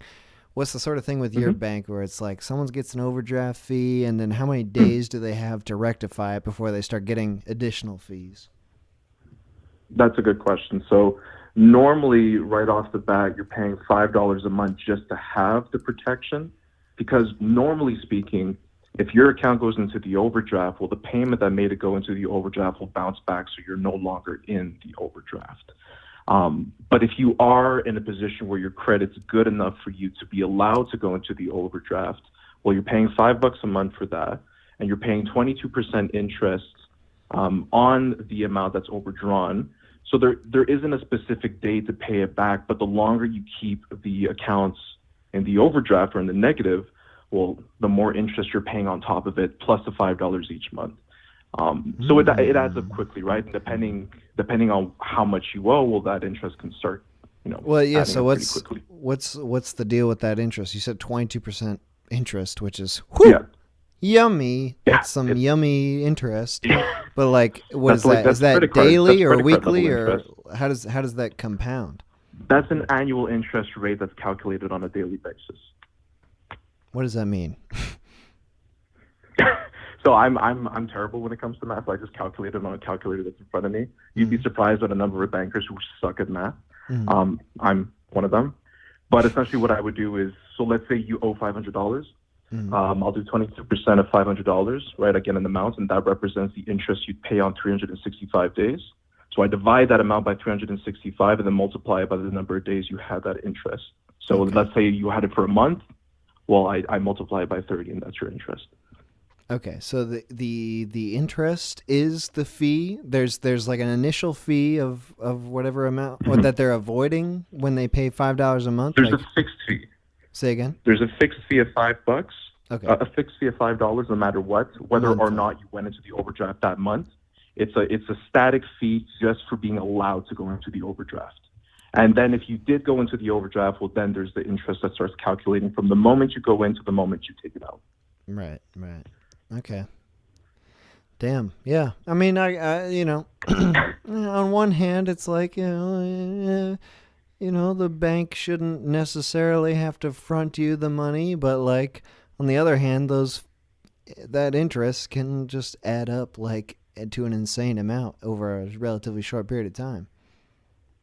Right. Yeah, no. So normally this is really there for people who applied for the overdraft protection. You won't be able to use overdraft if you, one, didn't apply for it, and two, your credit is not good enough for it. So on the one hand, the people who are paying overdraft interest have some sort of expectation that down the line they might have to pay interest for it. But to your point, right, it's still 22% interest. Like it's not a small amount. So what happens to those people who aren't paying the fixed $5 a month? They didn't get the overdraft protection. What's the difference there between what the other people are paying? Well, their payment bounces, and they're looking at a $50 fee for their payment bouncing. At the point of when the overdraft occurs. Right, because what happens is, and maybe I should clarify, when the payment comes out and there isn't enough money, technically the account is overdrawn for about a day, about 24 hours or one business day, let's say. And after that business day passes, well, the payment that came out and put the accounts into the overdraft is then returned to the original company, and then the client who couldn't pay that, pre-authorized payment is then slapped with a fee from the bank itself. But then what happens the next day and the day after? Like when you're not talking about the protection and the interest of it sounds like the bank is covering it if you have the $5 a month protection, but they're putting a bunch of interest on it. But for someone who doesn't have the protection, what goes on like the next day? Like they've tried to make the payment, it's not there. They get charged the overdraft fee. Then the next day, like, does the payment it tries to charge again, and then there's another overdraft fee, or what? It's tricky. It depends on where the payment's coming from. So, for example, if the payment is something internal, like let's say you have a loan with the same bank and that loan is processing automatic payments in your account and it couldn't come out the first day because you didn't have enough money and you don't have an overdraft protection, well, normally like 2 to 3 business days later, there will be an automatic a second attempt to try to take out the money. However, if it's with another company, like, I don't know, let's say Bell, which is like one of our top, internet and phone providers, they might not try at all, and you then have to get in contact with Bell and let them know, hey, there was an issue with my account. Can we repass the payment now? Or you will make additional arrangements with them. So if it's like the former type company, I'm gonna get into this with you, bro. Like you're the bank guy I always wanted to be mad at. No. But like if a company is like the former and they keep trying day after day, and they try to pull the money out of your account and the bank isn't fronting it, is it every time they try you get the overdraft account, like the overdraft fee? Every attempt. But why? If the bank isn't covering it, what does the bank care? Like if they're not going to give the money anyway, what the hell's going on there? They should be like, nice. I know. I've had clients calling in, right? And in the matter of 24 hours, they incurred like upwards of $200 worth of fees because there was like 4 attempts, one after another, for a single payment that was like $2. that they forgot about, right? Like some, I don't know, some automatic subscription for some, I don't know, video editing thing. And they forget about it, right? They don't know that it's trying to come out. And so what is what is the bank losing when they aren't covering the payment? They're just like getting a request. I have no idea. I've never thought to ask, bro. Because what I usually do, it's major ass. So whenever a client calls me in and they're like, "Oh, I had a payment bounce," normally, you're trained to sort of say, "Okay, let me look at your account, let me look at your profile, let me look at your history with us, how many times have we reimbursed, and you make a decision." That's the sort of like protocol that each advisor has to follow. After a few years, they just said, screw it. And whenever a client calls in, I don't even look. I just say, here's the $45 back. Enjoy the rest of your day. Because it's a lot for a payment. Well, it adds up. It adds up very quickly when you get like bounced multiple times in a short period of time. It's like, it's like a lot of people are just like, I don't have the money at this exact moment, and so I'm just gonna keep getting these fees piling up. Yeah. And that's the thing that makes people upset. It's just like the bank is charging me fees, but it's not like I have the $5 overdraft protection where like they're going to allay the other company for a period of time. They're just going to keep charging me over and over. Yeah, that's why. And I don't feel like a good person saying no to someone asking for a reimbursement, right? And dude, I wish I talked to you a couple of years ago. I had a situation. Well, at least you know about it a bit more. You're always going to have to deal with the bank, right? So at least you have some details on that. Yeah, it adds up really quickly. And like I was saying, sometimes you forget you have an account with the bank, or it's just an account that you're not using as much as maybe an account you have with a different bank, and you forget that there was a subscription somewhere, and it's just trying to pass. Oh, the worst is PayPal. Oh, PayPal's the absolute worst when it comes to that.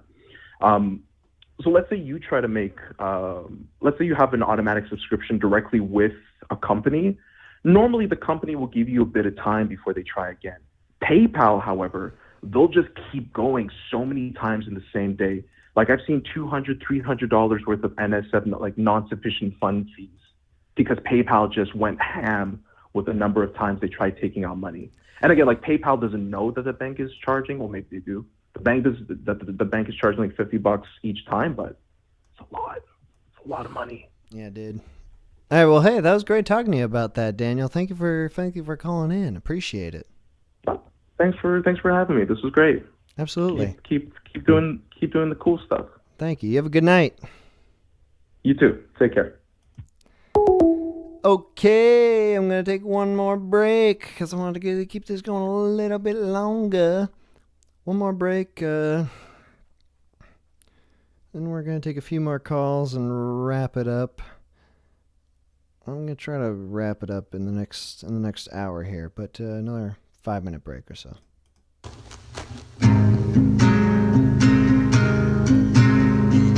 I want you 'cause I need a friend, someone new to bring this to an end. Things may change, they may stay the same. It's my choice, I'm not a victim, I'm to blame. But you can't see me, I am in the past. Draw back curtains, glinted, we go black.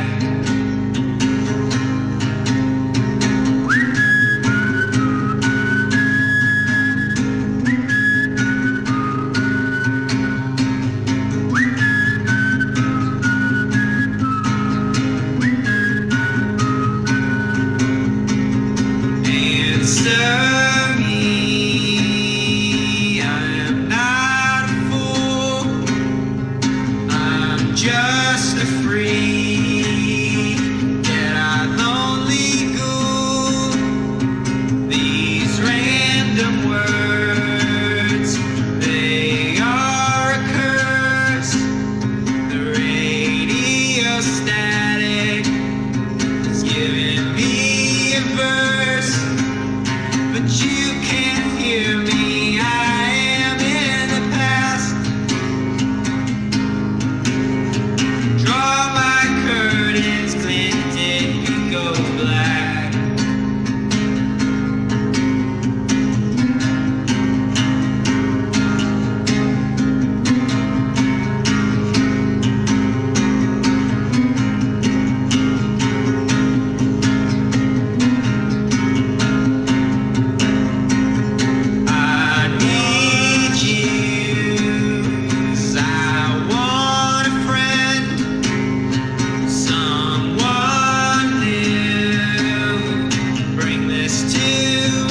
Please tell me you won't use my own fear, 'cause the poison oak trees grown with each dead end year,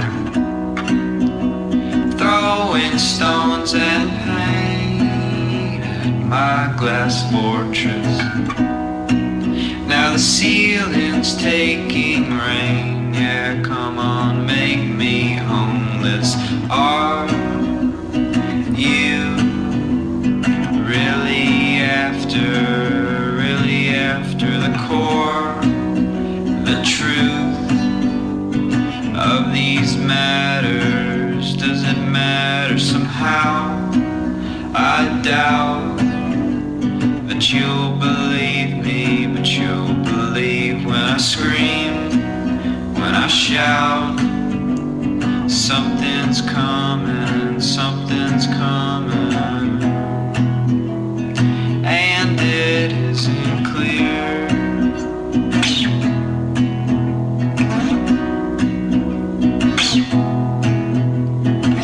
We'll start this race when I say go. You better go so fast, you make me seem slow. And we'll go so fast, just like a bullet trained from a gun that's pointed at the back of my brain. It can be pretty hard to tell sometimes between the sky and the clouds, the love and the grime, the birds and the trees, and my dog's on his bed. I guess I'll roll over and I'll play dead. Are you really after the core, the truth of these matters? Does it matter somehow? I doubt that you'll believe me, but you'll believe when I scream, when I shout. Something's coming, something's coming, and it isn't clear.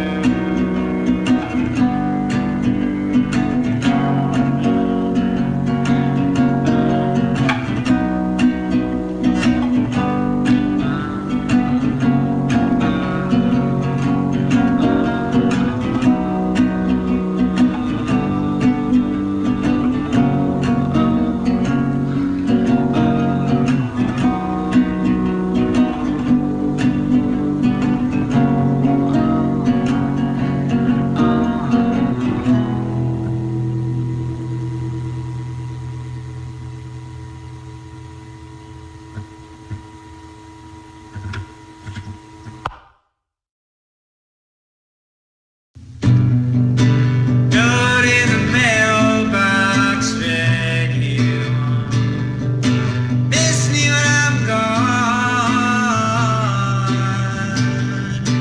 Took a vacation,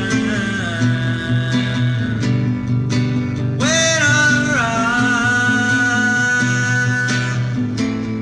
I'm sure it was fun, yeah. Sure it was cool, California after school. Talk to the government, man.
Okay. Gonna take a couple more calls here. We're in the finishing phases here. We're wrapping this up. Again, Michael Coffrin is the guy who's got all this music that's going on. Oh shit, here we go. Hello? Yo. Yo. Hey. Is this Moxie Famous? It is indeed. Let me get to the good part of my house where the phone won't cut out. This is good. You aren't cutting out so far. We just started, baby. What's up, Moxie Famous? What you calling in about your job? Yeah, I saw you doing your job stream, and I thought, hey, I've had a shit ton of jobs. Some of them are interesting. I thought I'd call in. Hell yeah. You've been working all kinds of odd jobs your whole life. Hell yeah. No real job, just odd jobs. That's the good shit, though. The shit that's odd. Hell yeah. Tell us then, what is your main line of work? Well, it depends on my point of life. Do you want to hear about the Japanese landscaping, the AV gigs down in LA for life coaching, or doing demolition? What do you want to hear, baby? They all sound pretty interesting. I want to hear about all of them, but take me one next to the other. Start with that first one. Japanese landscaping. What does that mean? Okay, that one. Old family friend from church growing up, Japanese immigrant. First job when I was 16 years old. He did, bonsai gardens, and he got me involved with that. And that's just like going around California, digging up the hard clay earth, planting mondo grass tufts one at a time, and taking lunch breaks where he takes you to a sushi place and leaves within the first 5 minutes because he finds out a Korean is in the kitchen. He was a very discerning Japanese man. Yeah, he was pretty Asian, so he was pretty racist. Right, he doesn't like the other kinds of Asians? No, nor Mexicans. I had to hire a couple of those once for a thing, and goddamn, he treated them like shit. What do you think of you as a white man? Sorry to race identify you. Well, he loved me. Mm-hmm. An old family friend from church, from Mormon church. So it's about as white as you can get. Mm-hmm. And he loved that. Who are you digging up bonsai gardens for? Like, he was going around the community and making bonsai gardens for people? Yeah, people would hire him. Mostly people that lived in the mountains or near the mountains with nice properties. One of the best guys, he had a beautiful yard. We did a shit ton of work for him. He was like dying of cancer or some shit, had some Japanese bride from Japan, and his backyard was like $100,000 job over the years. My God, what the hell were you doing back there? It looked great though. They're just maintain it. When he decides he wants to change something for artistic reasons or whatever, he goes and sits on his bench and is dying of cancer and goes, I think I really want, I want a different view. This does not seem balanced. Was this like, was it like the people you were working for, was it like they wanted something spiritual out of their gardens? Normal gardeners weren't enough? They weren't giving them that extra bit that they really wanted? Oh, yeah, dude. Because you have to you talk with the artistry of it. It's like, oh yeah, the rocks represent the mountains and the trees represent the clouds, and like the grass is the ocean. And you got the pebble, different ponds, and those are streams and stuff like that. And you talk about the balance of it and a point of view and all that sort of shit. And like how you balance things. Like, hey, if you're gonna have 3 stones, you have 2, and then you have 1, and then it has harmonious balance and all that sort of shit. So it's like, it's that sort of stuff. It's artsy and it's a shit ton of work. Was the person you were working for, was he totally into it? Did he buy into it, or was he just trying to please? Oh, yeah, people? yeah. Okay. He was from Japan. He trained in, God, I don't remember some gardens, some special gardens.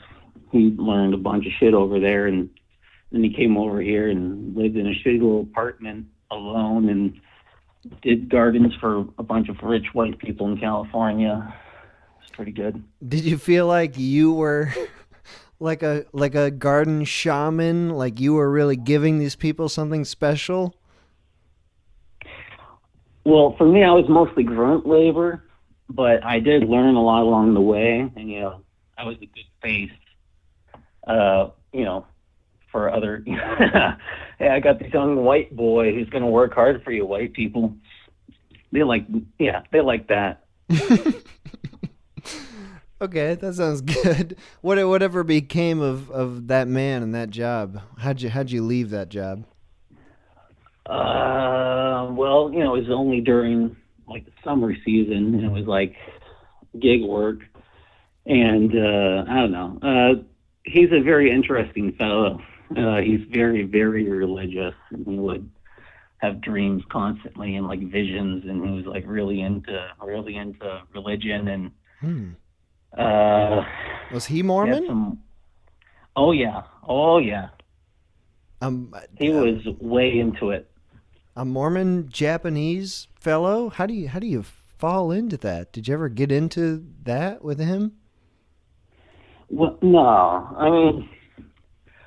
I mean, there was a Mormon temple in Japan. It was like, I think it was like the 11th one.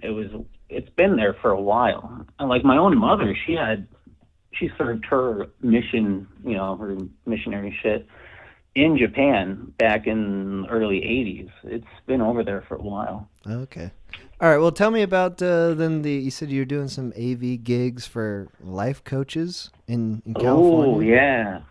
Okay. I've got a couple good ones. Do you want to hear about the white Texan lady who was a feng shui master, or the guy who was basically Tom Cruise from Magnolia? Do I have to choose just one? Can we start with one and get to the other? I mean, I don't want to take up all the time. You've barely been on it all. Don't worry about it, Moxie. Start with this first guy. Okay. Tom Cruise from Magnolia, which is actually the very first gig I did. And it's, okay, if you've seen Magnolia, you know Tom Cruise from it. Right. He's got his long, greasy hair. He's like, and all that shit. Right. This guy was like one for one that, but trying to be a life coach and not like, hey, here's how you're going to get gas. It's like, here's how you're going to like save your life and like, you can get riches. Like, remember that one? Like, we started it before the whole event. We had to like stand in a circle where his mother was there with some crystals. And we had to have like a crystal prayer and then go around the circle and say what we wanted to get out of the event. As the staff? Yeah, it's the staff. Yeah, before everything started, because they're like, you want to make sure that everyone is like in tune with their goal and all that sort of shit. It's like, okay, it's kind of spiritual and it's okay. But like then at the event, he was just like one of the scummiest pieces of shit actually the most scummy piece of shit I've ever worked with. Like, he would always go overtime, like force people to just like stick around. There'd be like 14-hour days. He'd be like, oh yeah, lunch is at noon, and then we would week out until like 2, and people were just like desperate to go get food and do shit. And like he would like play big triumphant music from like the Matrix soundtrack, and like he would stand on a chair and be like, will you commit, and all that sort of shit. And like really try to get like emotionally get people into stuff. But like there were people at the event who were there because they got in for free. It was like his first big event, so it was like a thing where he like threw in like $100, and then came to the event, and then they would refund it to you. Mm-hmm. And then like he would like really try to get these really desperate people into into his life coaching, in multiple tiers. I think the cheapest one was like $60,000 a year or something like that. Fuck. And the most expensive one, from what I remember, was like $122,000. Wow. And there were like people that were like that would like get up to the mic and like, I really need this program. I'm living in my car. And it's like, no, you don't need a program. You don't need this program, at least. You need a different program. You need to stop living in your car and stop thinking that you need to somehow get $122,000 for this program where this greasy-haired Tom Cruise from Magnolia, piece of shit, is going to, like, you know, try to sell his program to you. No. There's way more better, cheaper programs out there. Oh God, yeah. What was this program? You're saying it's like Tom Cruise Magnolia. Like, is it sort of just like motivational speaker? Like, is he just trying to motivate? Yeah. It's all life coaching. Or like it's a weird little cottage industry where like a lot of them know each other. Like I saw the guy 2 or 3 other times at other people's events I was doing AV for. Like, they all know each other. And they, like, you know, promote each other's programs and pay each other to appear in each other's programs. Basically, they're just trying to make an industry where you train new life coaches. Like, hey, I did it. You can do it too. And then, like, you know, it's like, yeah, you got to make your program. You got to build your email list. You got to do this. You got to do that. That sort of thing. Is it like a pyramid scheme where, like, they get a cut of the life coaches they train? Sometimes, yeah. Like sometimes people will appear at events and they'll get like a cut of sales or something like that. Like there's all sorts of wheeling, dealing behind the scenes, and a lot of it's really just like scummy business shit. Where did it take place? Was it like a hotel conference room sort of thing? Yeah, it's pretty much always a hotel conference room. That one was in where was that? Like Oceanside. It was across the street from Legoland. That's what I remember.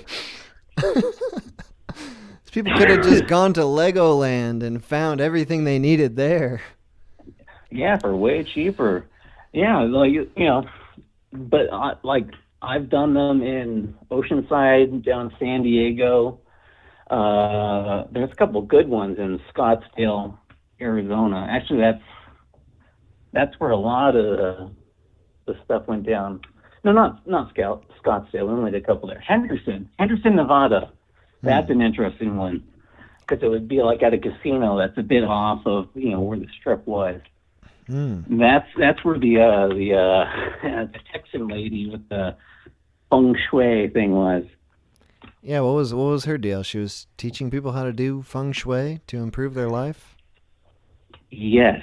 Pretty much. She was a trained feng shui master. She was like early, mid-40s, blonde Texan lady. She's like, yeah, when I trained here and trained there, I met these different feng shui masters and all that. And she had a massive room. There was like 120, 150 people in there at tables, not seats. Like massive. It was like 3 different partitions of event space. And that was a wacky one. And like, what I remember the most is we had like 3 events going on there at the same time. So I was basically running hers solo while everyone else was at other ones. So I was the only person running this big event, constantly having to like really have to go to the bathroom, but not being able to because I was running audio and video and everything. And we had some Craigslist hire who was running camera, who was just bewildered by the whole thing and was not being entirely professional with keeping his voice down and like leaning over to me being like, dude, what the hell is this shit? This is crazy. Like, shh, stop, shh. That's for after hours. It's after hours that we all go back to our hotel rooms, we get drunk, and we talk shit, and we do that for 3 days. But the big thing with her, the really, really good one that stuck with me, was there's this whole feng shui thing about, you know, the positioning of your house to water or whatever the shit. It's like, hey, if the back of your house is facing water, I think that's what it was, then that's bad feng shui. Yeah. And it like gives bad vibes. And this is shortly after Robin Williams killed himself. Okay. And she was like, have you seen pictures of his house? Yeah, all this stuff about his house facing the back of it facing water, and that was why he killed himself. She went on about that for like 10 minutes. I was like, holy shit, she's really going into this right now. She's really trying to sell feng shui. And like, the feng shui compass or whatever the hell it is, where you can get on AliExpress for like $15, but they're selling them for like $150 a pop. And it's like, yeah, Robin Williams. I mean, I don't want to know. If only he went the back to of this... his house was facing water. It's like, oh man, if only he had a beachfront property where, like, it was facing the beach. So, the back of it was on the beach. Oh no. Not a that beach poor back. miserable guy, his feng shui was all off, so he killed himself. He had to. His feng shui was off. That's a great selling point. We could have saved Robin Williams if only he went to this goddamn conference. He would have understood. It's really sad. We could still have a comedy legend. Well, so you're working AV at the event, so you're like you're making sure the mics are all set and stuff. What is the V? What are the video? Did they actually have prepared videos that they were showing? Sometimes, yeah. And mostly it's PowerPoint, but then they would have specific videos that they wanted to show. Like the first that first bit of the movie Up, Pixar's Up, was requested so often, I just downloaded a copy of it and had it ready to go on my laptop. Because like, oh, can you show that one from Up? I was like, yeah, I've got that.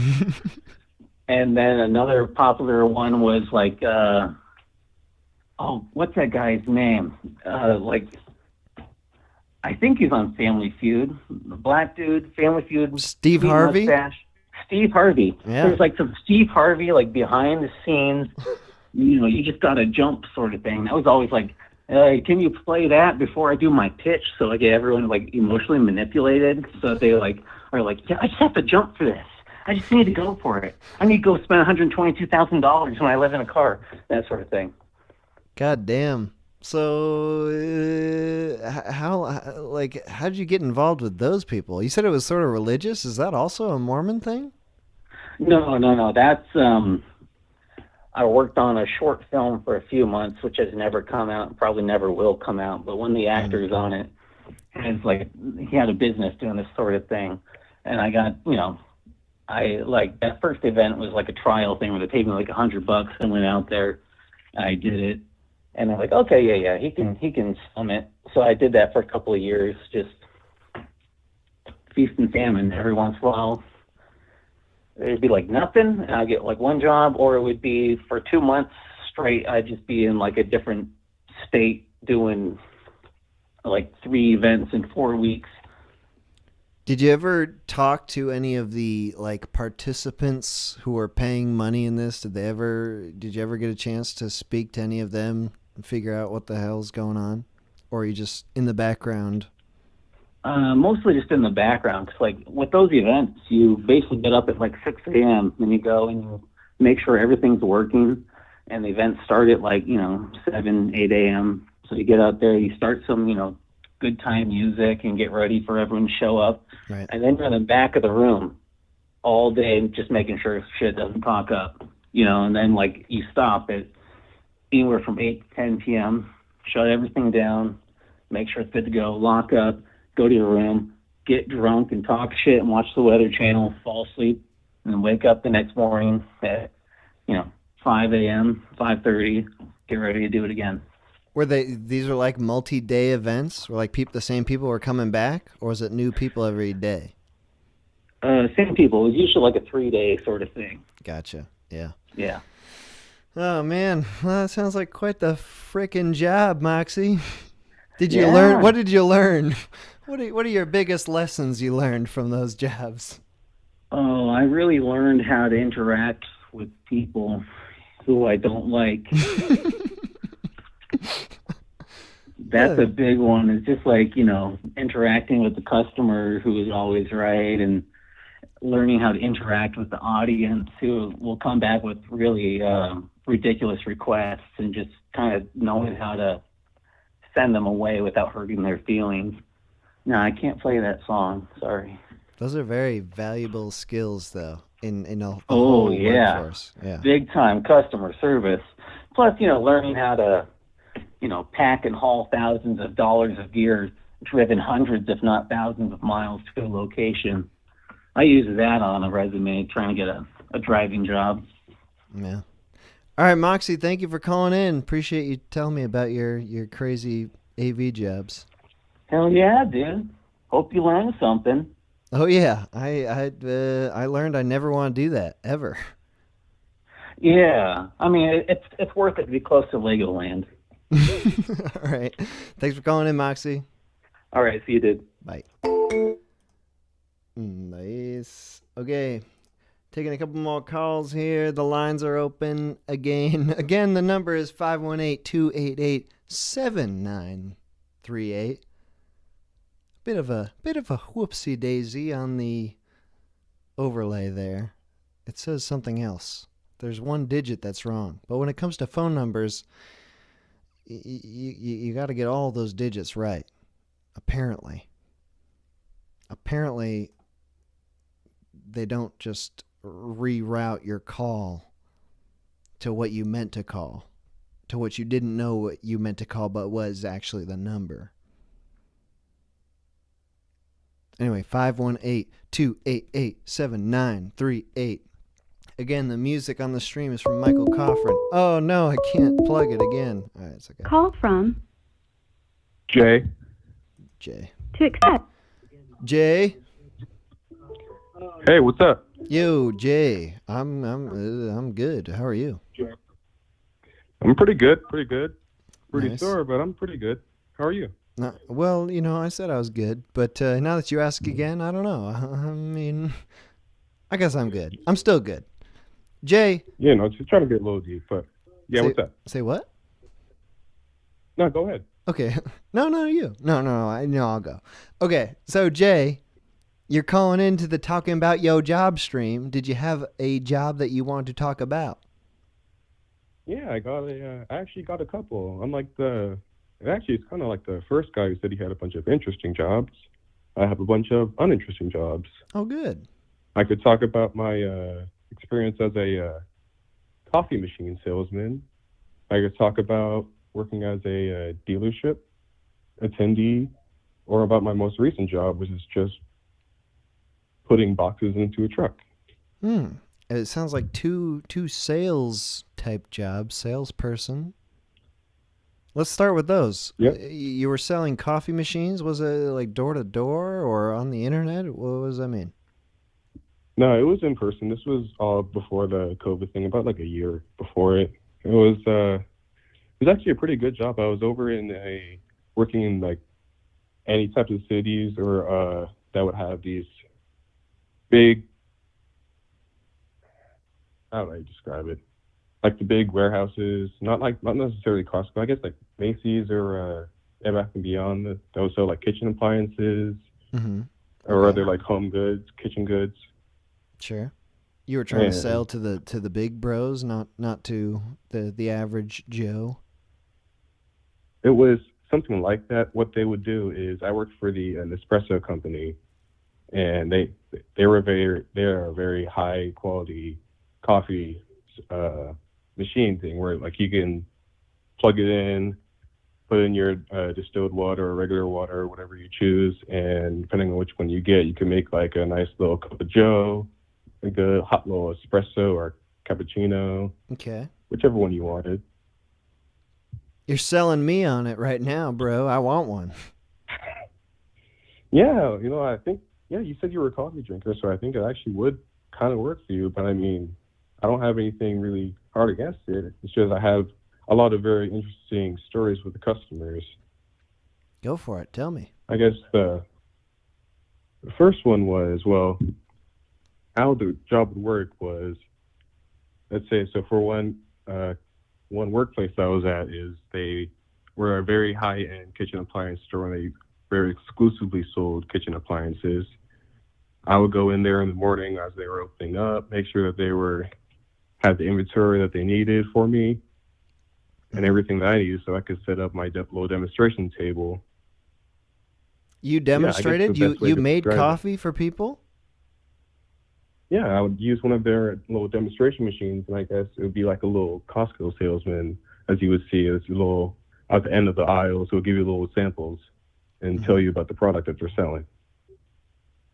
That sounds like a great way to sell a coffee maker is get people hyped up on the caffeine that tastes so good. Yeah, a lot of people liked it. It was a really like interesting way to meet people, of course, and have like a nice little small chit chat. I guess it really worked for me because I had recently moved to a new place, and that was my first job there. So it was a good way to get used to the lingo and the demeanor of the new aura that I'm around.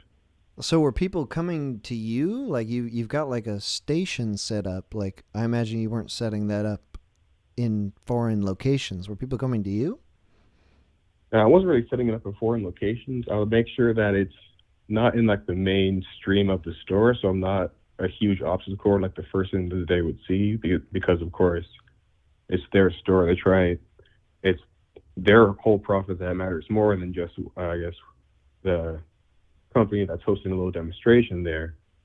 So what I would do is I'd have my little hub centered in like a good visible area, but not too off put.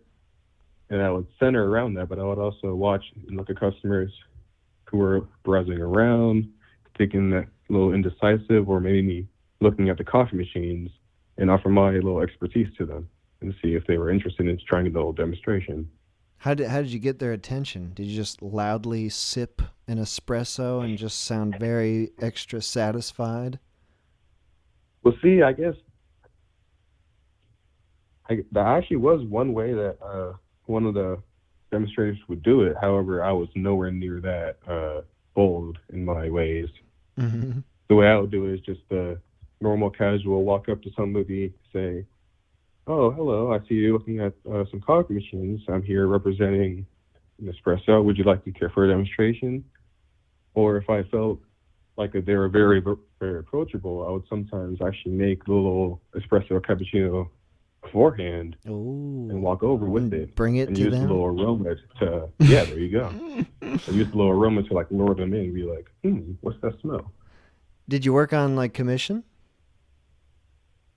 Yeah, there was a base pay, of course, because like a job like that, I don't think would be able to work solely on commission, but there was a commission as well.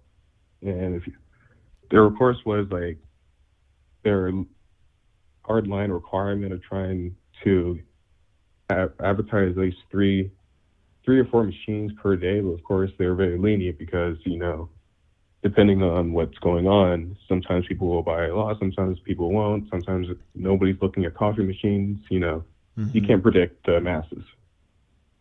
Did you personally, I mean, you don't work there anymore, so you can be honest. Did you believe in the product that you were selling? I did believe in the product. I could see the high quality ingredients, and like one of the ways that they would have us train is to make sure that we go over the whole like guidebook of each type of blend that there is, what size it creates, what types of coffees you can make with it, and where the beans are actually sourced. And so like from a good like holistic approach and like a good, just my personal opinion, I think that it did really good on the research. Yeah. Did you sell a lot of coffee machines? Was it a lucrative job for you? I actually did. It was actually a very profitable job for me. And as well as I said, like I'm not too expressive with myself. However, I did put myself out there. So I was approaching as many people as I possibly could. But at the very end, like, it was a very good job. I only worked on the weekends as I was doing some college work at the time, and I was able to pay for my expenses as well as like allow me to save up a little. What was the main demographic that like you were actually successfully selling to? It's like couples who are like, I would say couples maybe like newlywed, or like couples who look like they have been together for like maybe 10, 20 plus years, something like that. As well as just like you weren't selling it to single men in their 20s who were just like desperately needing high quality coffee in their home. Is that what you're telling me? I'm not saying that I didn't discriminate against anybody. However, there was like a good guideline for people who are mostly looking for coffee, and of course it was up to our own personal opinion. But like I said, I tried to approach as many people as I could, and the more approachable that they looked, the more approachable that I felt that they would be and more receptive, the more I went to them. Did you ever approach people who you thought maybe I don't know if they're gonna buy this machine, but I would like to talk to them and impress them with my coffee making. Just start a conversation with them. It might be a good conversation starter. I got this big ass expensive coffee machine. I seem like a pretty cool guy, eh? Yeah, there was actually one person I can tell you about. I can't say exactly the ways the story went because it was a good while ago. However, I have the main gist of it. One of my hobbies is, of course, a like vehicles and cars, knowing what's what, and like customizing them. And this one gentleman walked in. He was maybe in like his early to mid 60s. He was starting to get some gray hair, but he was still like a very like energetic man. There was no signs of like age on him or something like that. Sure. In his demeanor, and he had a biker jacket on. It was a Harley Davidson one. Okay. And so I saw that. I didn't really have anything going on during the day because it was about like maybe 1 to 2 p.m. about the time where things die down because like most people are getting lunch around like 12 to 1. So I walked up to him with a cup of what did I make? It was an espresso that was like a limited edition. I think that was from Nicaragua. That was wholesomely sourced. I can't remember the exact aroma and intensity of it, but they all had like all the details on their box and everything like that. But so I brought it over to him. I saw the conversation. I said, "Oh, I noticed you have a Harley Davidson jacket. One of my friend's uncles actually owns a Harley Davidson. I helped him restore the taillight on it, so that way he was actually able to legally drive it in the state that we're in." And so just off of that, I was talking to him, and I found out that there's a whole like bike event that goes on each year. I forget what it was called, but I think it was in Connecticut, somewhere around the East Coast, Connecticut, Maine, Vermont. It actually happened around a couple weeks ago where the whole roads were blocked. There was a whole bike event that took place around like with about maybe like hundreds of thousands of bikers would come all across the country and just like hang out. It was a whole car meet because like the first thing I was talking to him about was like, "Oh, do you show it off? Are you in a crew or anything like that?" Because one of my hobbies I do outside of work is be in a little car crew myself and like hang out with my friends, talk about our cars, get some experience that we have or whatever. And just off of that, we were talking for maybe about 45, 50 minutes. And then I realized that, oh, I have to talk to other people. Right. You got to make So them unfortunately sales. I unfortunately had to close the conversation, but he was a really cool guy. I didn't get his name, of course, but he had my name because it was on the name tag on my chest. But now that I've talked to that guy, I've gotten like a real personal like connection to a biker. It's like a whole new respect to people who like you really see on the road because you really only see like four-wheelers, four-wheel cars and stuff, even though you're not really on the road now. That's cool. You're able to meet some people who, I mean, that definitely sounds like a 50, 60-year-old biker dude probably would not be too interested in your expensive coffee machine. But you're able to meet some people who are actually into what you're into. Yeah. What'd you say your name was, dude? It was Jay. Jeff? Jay, like just Jay, the letter. Jay. Sorry. Yeah. Jay, thank you for calling in. Appreciate your call. No problem.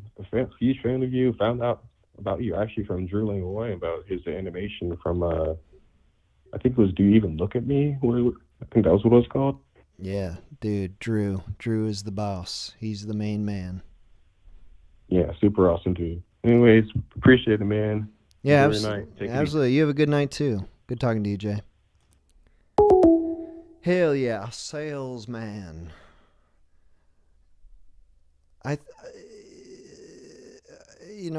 On one hand, I think I thought that I could be a salesman, but the problem is, I can't. I mean, I can lie, but it's just, I don't know. Call from. A place to craft. To accept, press 1. To send a voicemail, press 2. Hello? Are you serious? Yo, who dis? Jesus, Pete. I've been trying to call you for a few weeks, man. The number's been wrong a while. We're going to get that fixed for the Look. next stream. Don't even worry about it, bro. But Glad also, to get through. Sorry No about problem that. solved. Who is this? What is yeah. What is a name I can call you? It doesn't have to be your real name. No, my name's Ricky. Okay, But, Ricky. I'm not too far from you, man. If Oh, yeah. you actually go through with that cross-county couch tour, you're welcome here. But As a first 2 stop? hours away. You're in upstate NY? No, I'm closer to Buffalo. Okay. But, I Western. visited your area not too long ago. Sure. Nice. All right. Cool, Ricky. You're calling into the Yo Job stream. Did you have a job you wanted to talk about? I've had a few that were pretty interesting. I started out mostly pizza delivery, and just a few hours of road rage is usually enough to get to anybody. Mm-hmm. After I got out of that, I was doing bussing like one of your other callers. Wait. And, So when you're doing the pizza delivery, you said the road rage. That's a big problem for sure. You're trying to get somewhere. Nah. But what about the I people don't you're know, there's- delivering to? Do you ever have issues with someone you're delivering to? Like they look at you the wrong way, or they decide that their order is wrong, or what sort of thing happens there? all kinds. I mean, like some people wouldn't tip, and some people would get like crazy. It's not as sexy as some people think it is. You know, there was a time there was this lady who's like wearing a bathrobe, and she was trying to do like one of them weird like porn video type of things with the delivery guy. I know that's a weird thing with people, but I've seen those she had, videos. there was like a bunch of kids running around the place, and she was still trying for it. And I'm like, I'm just trying to give you your pizza, lady. You know, I don't really know what the hell you're looking for here, or why the kids are here.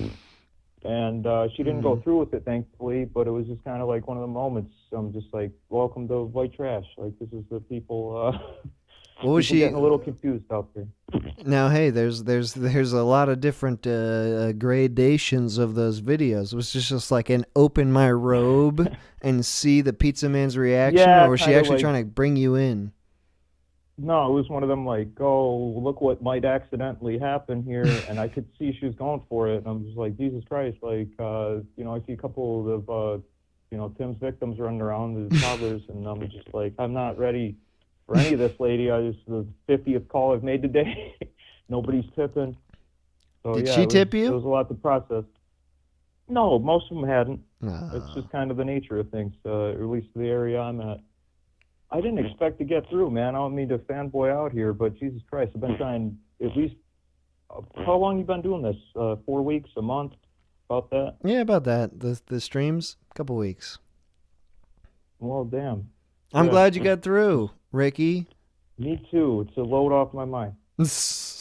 Yeah, we're gonna get that number fixed. Don't worry. That's pretty. I guess it's frustrating for people who are trying to call in, but it's pretty hilarious on this side that it's just the wrong number, and the vast majority of wanna- people calling in are just calling the wrong number and getting a dead signal.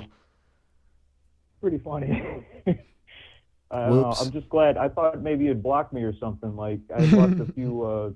The very first stream I got through to leave a message, and it sounded like I did the Ricky Volbante thing like a caller earlier today, and it was kind of like, I don't know if I pressed the wrong button. Maybe you don't want to talk about some of your past work, or maybe it was just off topic. But yeah. A lot of the relief to know. voicemails I get, I've got 417 unlistened to voicemails. The problem with those is like I haven't gone through a lot of them because a lot of them are just like a few seconds of silence and someone going, it's a fucking voicemail, and angrily hanging up on me. It's not really like, well, I don't get enough pleasure from that. It's kind of a relief to hear you don't go through every one of them. That'd be more concerning. But I'm glad to have made it. I don't want to take up too much time, man. But I got some old material here. I've been trying for 4 weeks. I got some old questions. If you don't mind me digging them out. Again, Go not to for it, put you on the Ricky. spot if you're trying. you're trying to finish it out or you got to take a piss or something, that's fine. But I'm pretty good on the piss situation. I am gonna finish it out. You might be the last call, but you can go ahead. Like if you've been trying to get in for a few weeks, get it all out. well, I just had a few questions. There's a lot of other people been trying just as long, but one of them was like, you ever have those scented garbage bags? What? It just still smells. They sell garbage bags that like some of them have like a flower scent or like some kind of like deodorizer on them. Oh yeah. Like my that bag.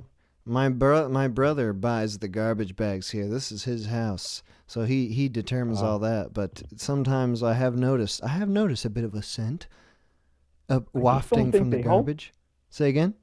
They don't help very much. It just still smells like garbage so maybe somebody hit some Febreze on it. It's just like, what the hell is that all about? Especially not with really helping anything. Especially with the garbage I'm putting in there. I got some real stanky garbage. It's disgusting. I'm willing to bet. And I don't take it out neither. I'm a bit of I'm an amateur slob, really. If I got to be honest, you mentioned in the How to Change Your Life video, like, that laying on a mattress, balls of mozzarella on the floor type of lifestyle. I'm probably closer to that than where you're at. I hope you're pretty removed from that. Well, but we all get there. That was based very much on real life. The mattress on the floor lifestyle. Ooh, that was like the worst apartment I ever had. I was living in Boston. I was living with my girlfriend at the time. We broke up, and we were still living in the same place. We had like this roommate who was like subletting with us, and she moved out after like a couple months because we were so disgusting. She couldn't take it anymore. She just left. Happened. And so I moved into her room, and I had the mattress on the floor set up in her room, living in an apartment with my broken up girlfriend. And I used to get like I was getting a lot of Foodler. I don't know if Foodler's still around, but I was ordering a lot of Foodler. There was this place called Fiorella Express, and I would get like a big old sub, and you had to meet like a requirement, that like a minimum amount that you had to pay. So I would get multiple side orders of meatballs, and it was a great deal. You could get 4 meatballs for $1.50, but I'd have to order like 3 orders to get over the minimum.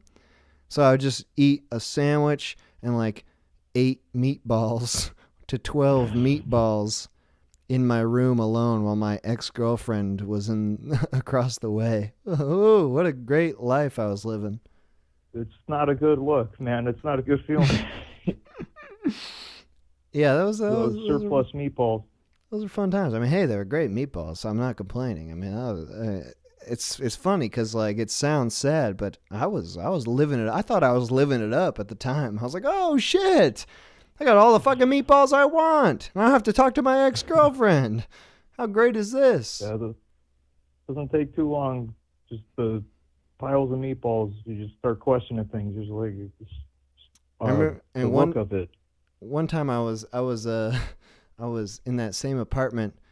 I was doing some drugs, not hard drugs. I did a salvia for the first time in that apartment. You ever done salvia? I got a story about it, but please let me hear yours. No, go ahead. Well, I only did it once. I've messed around a little bit with LSD. Basically, like they say, you shouldn't do hard drugs before you're 25. It could really fuck up your brain chemistry. Oh yeah. And I didn't hear like that. Primarily, the time I did it, I don't know. That's what I hear. Is like your brain's not done developing until you're about 25. So if you start messing with like, psychedelics and all that other stuff, before then, it can do some damage. But I only did salvia the one time, and it was the craziest trip I've had in my entire life. Did LSD a few times, mostly just smoked weed and drank beer and hard liquor and stuff. But what was your salvia experience like? It was weird, man. It was like I was sitting in a room with my sister and her friend, and I had smoked it out of a bong, and I just basically like left my body like as soon as I don't know if it's even true or whatever. I was about 19 at the time. I don't know all the rules, but it was kind of like they say as soon as you start exhaling salvia, like you're tripping already. Mm-hmm. So that's what happened. So I let the cloud out, and it was just like folded over into my lap. And I think they had some music on. They were listening to some Backstreet Boys or something. I forget exactly what song. It sounds Hell of a like thing to already. say, It too. sounds like a hellish salvia experience. I don't know what yours was like, but I don't mean to drag it out, but it was like this weird friggin' nightmare. And basically, the second I had exhaled, I folded over into my own lap and like left the planet. Like I just shot up into outer space. Like when I came back from it, I had sneakers on. I kicked both the shoes off my feet. But while I was in the dream state there, it was like I had appeared in like a cafeteria or like some weird dream amalgamation of the cafeterias I'd seen in the schools I'd been to or whatever. Mm-hmm. And it was this thing where like they had these plastic trays full of like plastic utensils because they were afraid we'd stab each other or something. And they had like sporks and knives and forks. Mm-hmm. And I remember saying in the dream, it was like, "Where's the spoons?" But as I said it in the trip, it was like came out in a word bubble, like a comic book. Oh boy! But as I was saying the words, "Where are the spoons?" like my body was diced up, like with a knife into vegetable slices. And as I said the sentence, my body slices like became the word, like they split off from me and became the letters. And it freaked me the hell out. Dude. And I had seen like two scientists in like overcoats that I had like blurred out faces, like those witness protection shows. Yeah. And those were the only two people around me, and it was just the weirdest shit that ever happened to me. And that was the only time you ever did it. Eh? Yeah, I mean, who does salvia recreationally? Hey, I did it a few times because I did it the first time and it was a horrifying hell experience. And every subsequent time was also a horrifying hell experience. But I just wanted to make sure. I think I did it 3 or 4 times. Where it's just like I want to see if I can crack this code. I want to see if I can get the good one. But wow, it's terrible. It's probably the worst drug imaginable. I mean that I've done. I haven't done a ton of drugs, but what was your story like? Well, I did it alone in my apartment, which I knew was risky because I watched a lot of videos on YouTube of people like running around on salvia. Like I really didn't want to jump out the window of my 3rd-story apartment, but I was ready to take that risk. This is a low point in my life. But it was the same sort of thing. I smoked it out of a bowl, and it was the same sort of thing where like it hits you right away as soon as you exhale, like you said. Like what I've read is like it's such a powerful hallucinogenic, but what it like the two things that are terrible about it is how quickly you go from 0 to 60, like you just fucking get into it right away. So there's no real like adjustment period for you to be like, whoa, things are getting weird. You're just like thrown into you're just there. The hell zone. And then the other thing is there's no euphoria attached to it. With like every other hallucinogenic that people do recreationally, there's like a good, happy feeling that's like, haha, this is weird, but I like it. With salvia, it's just like, no, what the fuck? Where the fuck is my life gone? It was like that. It was like in that movie Get Out, where he goes to the sunken place, where it was just like I saw immediately my life was just like catapulted away from me, and I was like, there it goes. Everything I've ever known my whole life, everything that I thought was precious is now gone. I'm just in hell now. You get that feeling of like being pulled down. Did you get that? Like that extra gravity feeling? I got the opposite, man. It was like I got shot up into outer space, and then when I come back, it was like the gravity set in. But I kicked my shoes off, like I came back so hard. It was the weirdest shit I've ever seen off of the drug. I messed with LSD a lot more than the salvia. I went immediately to just like this hell place where I was like, I felt very deep down in the earth, and like everything was just like fucking crazy. Like these there like movement was like its own thing. Like everything was like this swaying sort of motion, and I really did feel like I was in hell. Like I had died and gone to hell. Like it was just the worst sort of thing imaginable. I like was hearing all these crazy noises.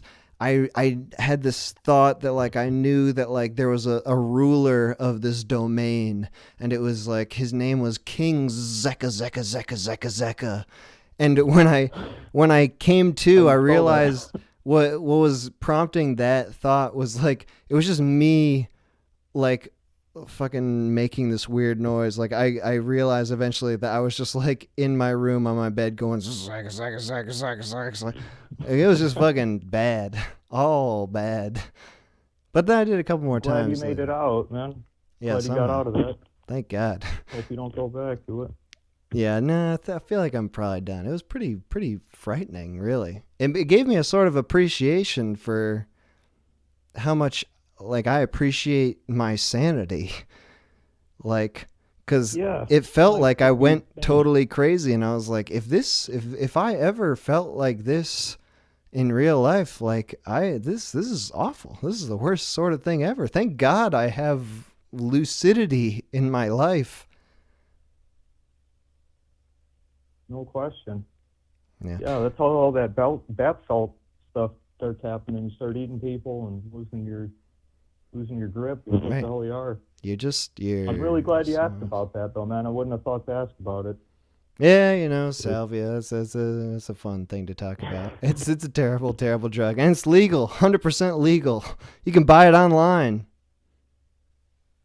Why? Yeah, our priorities are pretty messed up. I don't know.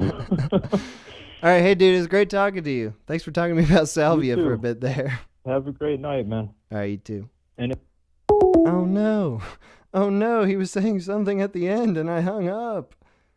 Damn it! I thought that was over. Son of a...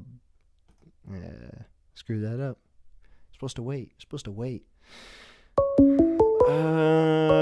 No, I think we're done. We're done for tonight. It's been a fun stream. We talk about your job. Got a little bit of salvia action at the end. Love talking about salvia. What a terrible, terrible drug. Worst drug on the market. But you can get it for free. Not for free. You can get it online. It is very cheap, but yeah, you can just order it. Not that you should. Unless you want to feel what it is like to just be a crazy, totally out of your mind person who's living in hell. It only lasts for a few minutes, but it feels like forever. It's really, what an awful drug. Okay, that's the stream. That's that. Thanks for tuning in. What did I want to say? Oh, yeah. So the music on the stream has been Michael Coffrin.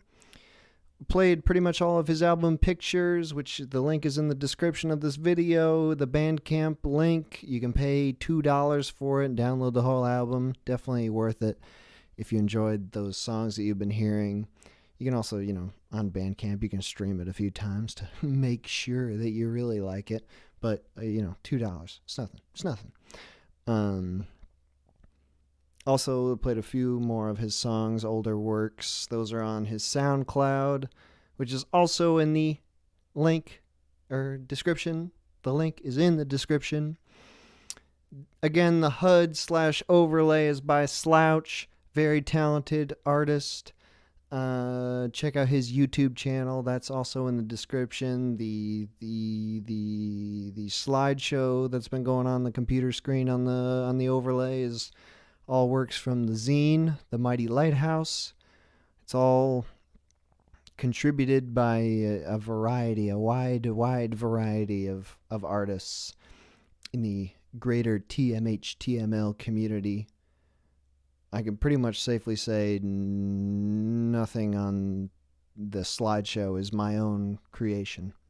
It's all from other people, other artists. So if you like that, check out the link in the description. That shows you all the past issues of the zine. You can download them all for free. You can look at them. It's all free. You can also order the most recent version, the most recent issue of the zine, which is Volume 3, Issue 6, put together by Moxie Famous. put together entirely by Moxie Famous. Does all the layout, all the printing, all the processing. He sends it to me. I send it out. He's doing the second print run right now, so I'll be sending out new zines very soon. For people who have ordered an issue of the zine through the website, I sent out a few, what I had left over from the first print run, but the second print run is coming to me in a few days, so you'll be able to get those. Moxie called a little bit earlier. He was talking about the bonsai gardens and the Tom Cruise Magnolia life coach people and the Texan feng shui lady. Anyway, I think that's it. I think that's all I'm going to say, right? Next week, there may be a stream next week. You know, I don't want to say for sure, but I do want to do it as a weekly thing. At the very least, it's going to be, you know, regular, semi-regular. So if it's not next week, it'll be the week after. Friday at 5, that's a time I like, so I'll be trying to do that. Next week, or whenever the next stream is, the number to call in will be corrected. It's 518-288-7938. That was a little bit of a whoopsie-daisy on our part. Sorry about that, but next time it will be corrected. Okay, I'm going to play just a couple more songs from Michael Coffrin here. You know, just like 2 more songs here to end the stream. But thanks everybody who called in. Really, you know, I enjoyed talking to y'all. I had fun. I like the streams. I think it's fun. Talking to people. Getting a little slightly blasted. I mean, I only drank 96 ounces of booze. I think I'm coming up on 600 ounces this week. It's good. Next week, I'll try to up the ante.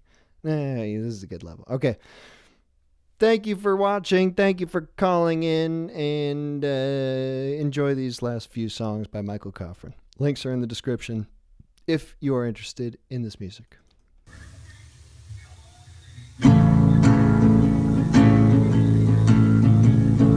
Deadlock, my door is open. Oh no, the dreams have spoken again. It's better when they're gone. Outside, glass is broken. Inside, cuts me open once more. Blood all on the floor. It's obvious we've all got something to hide. It's obvious we've all got something to hide.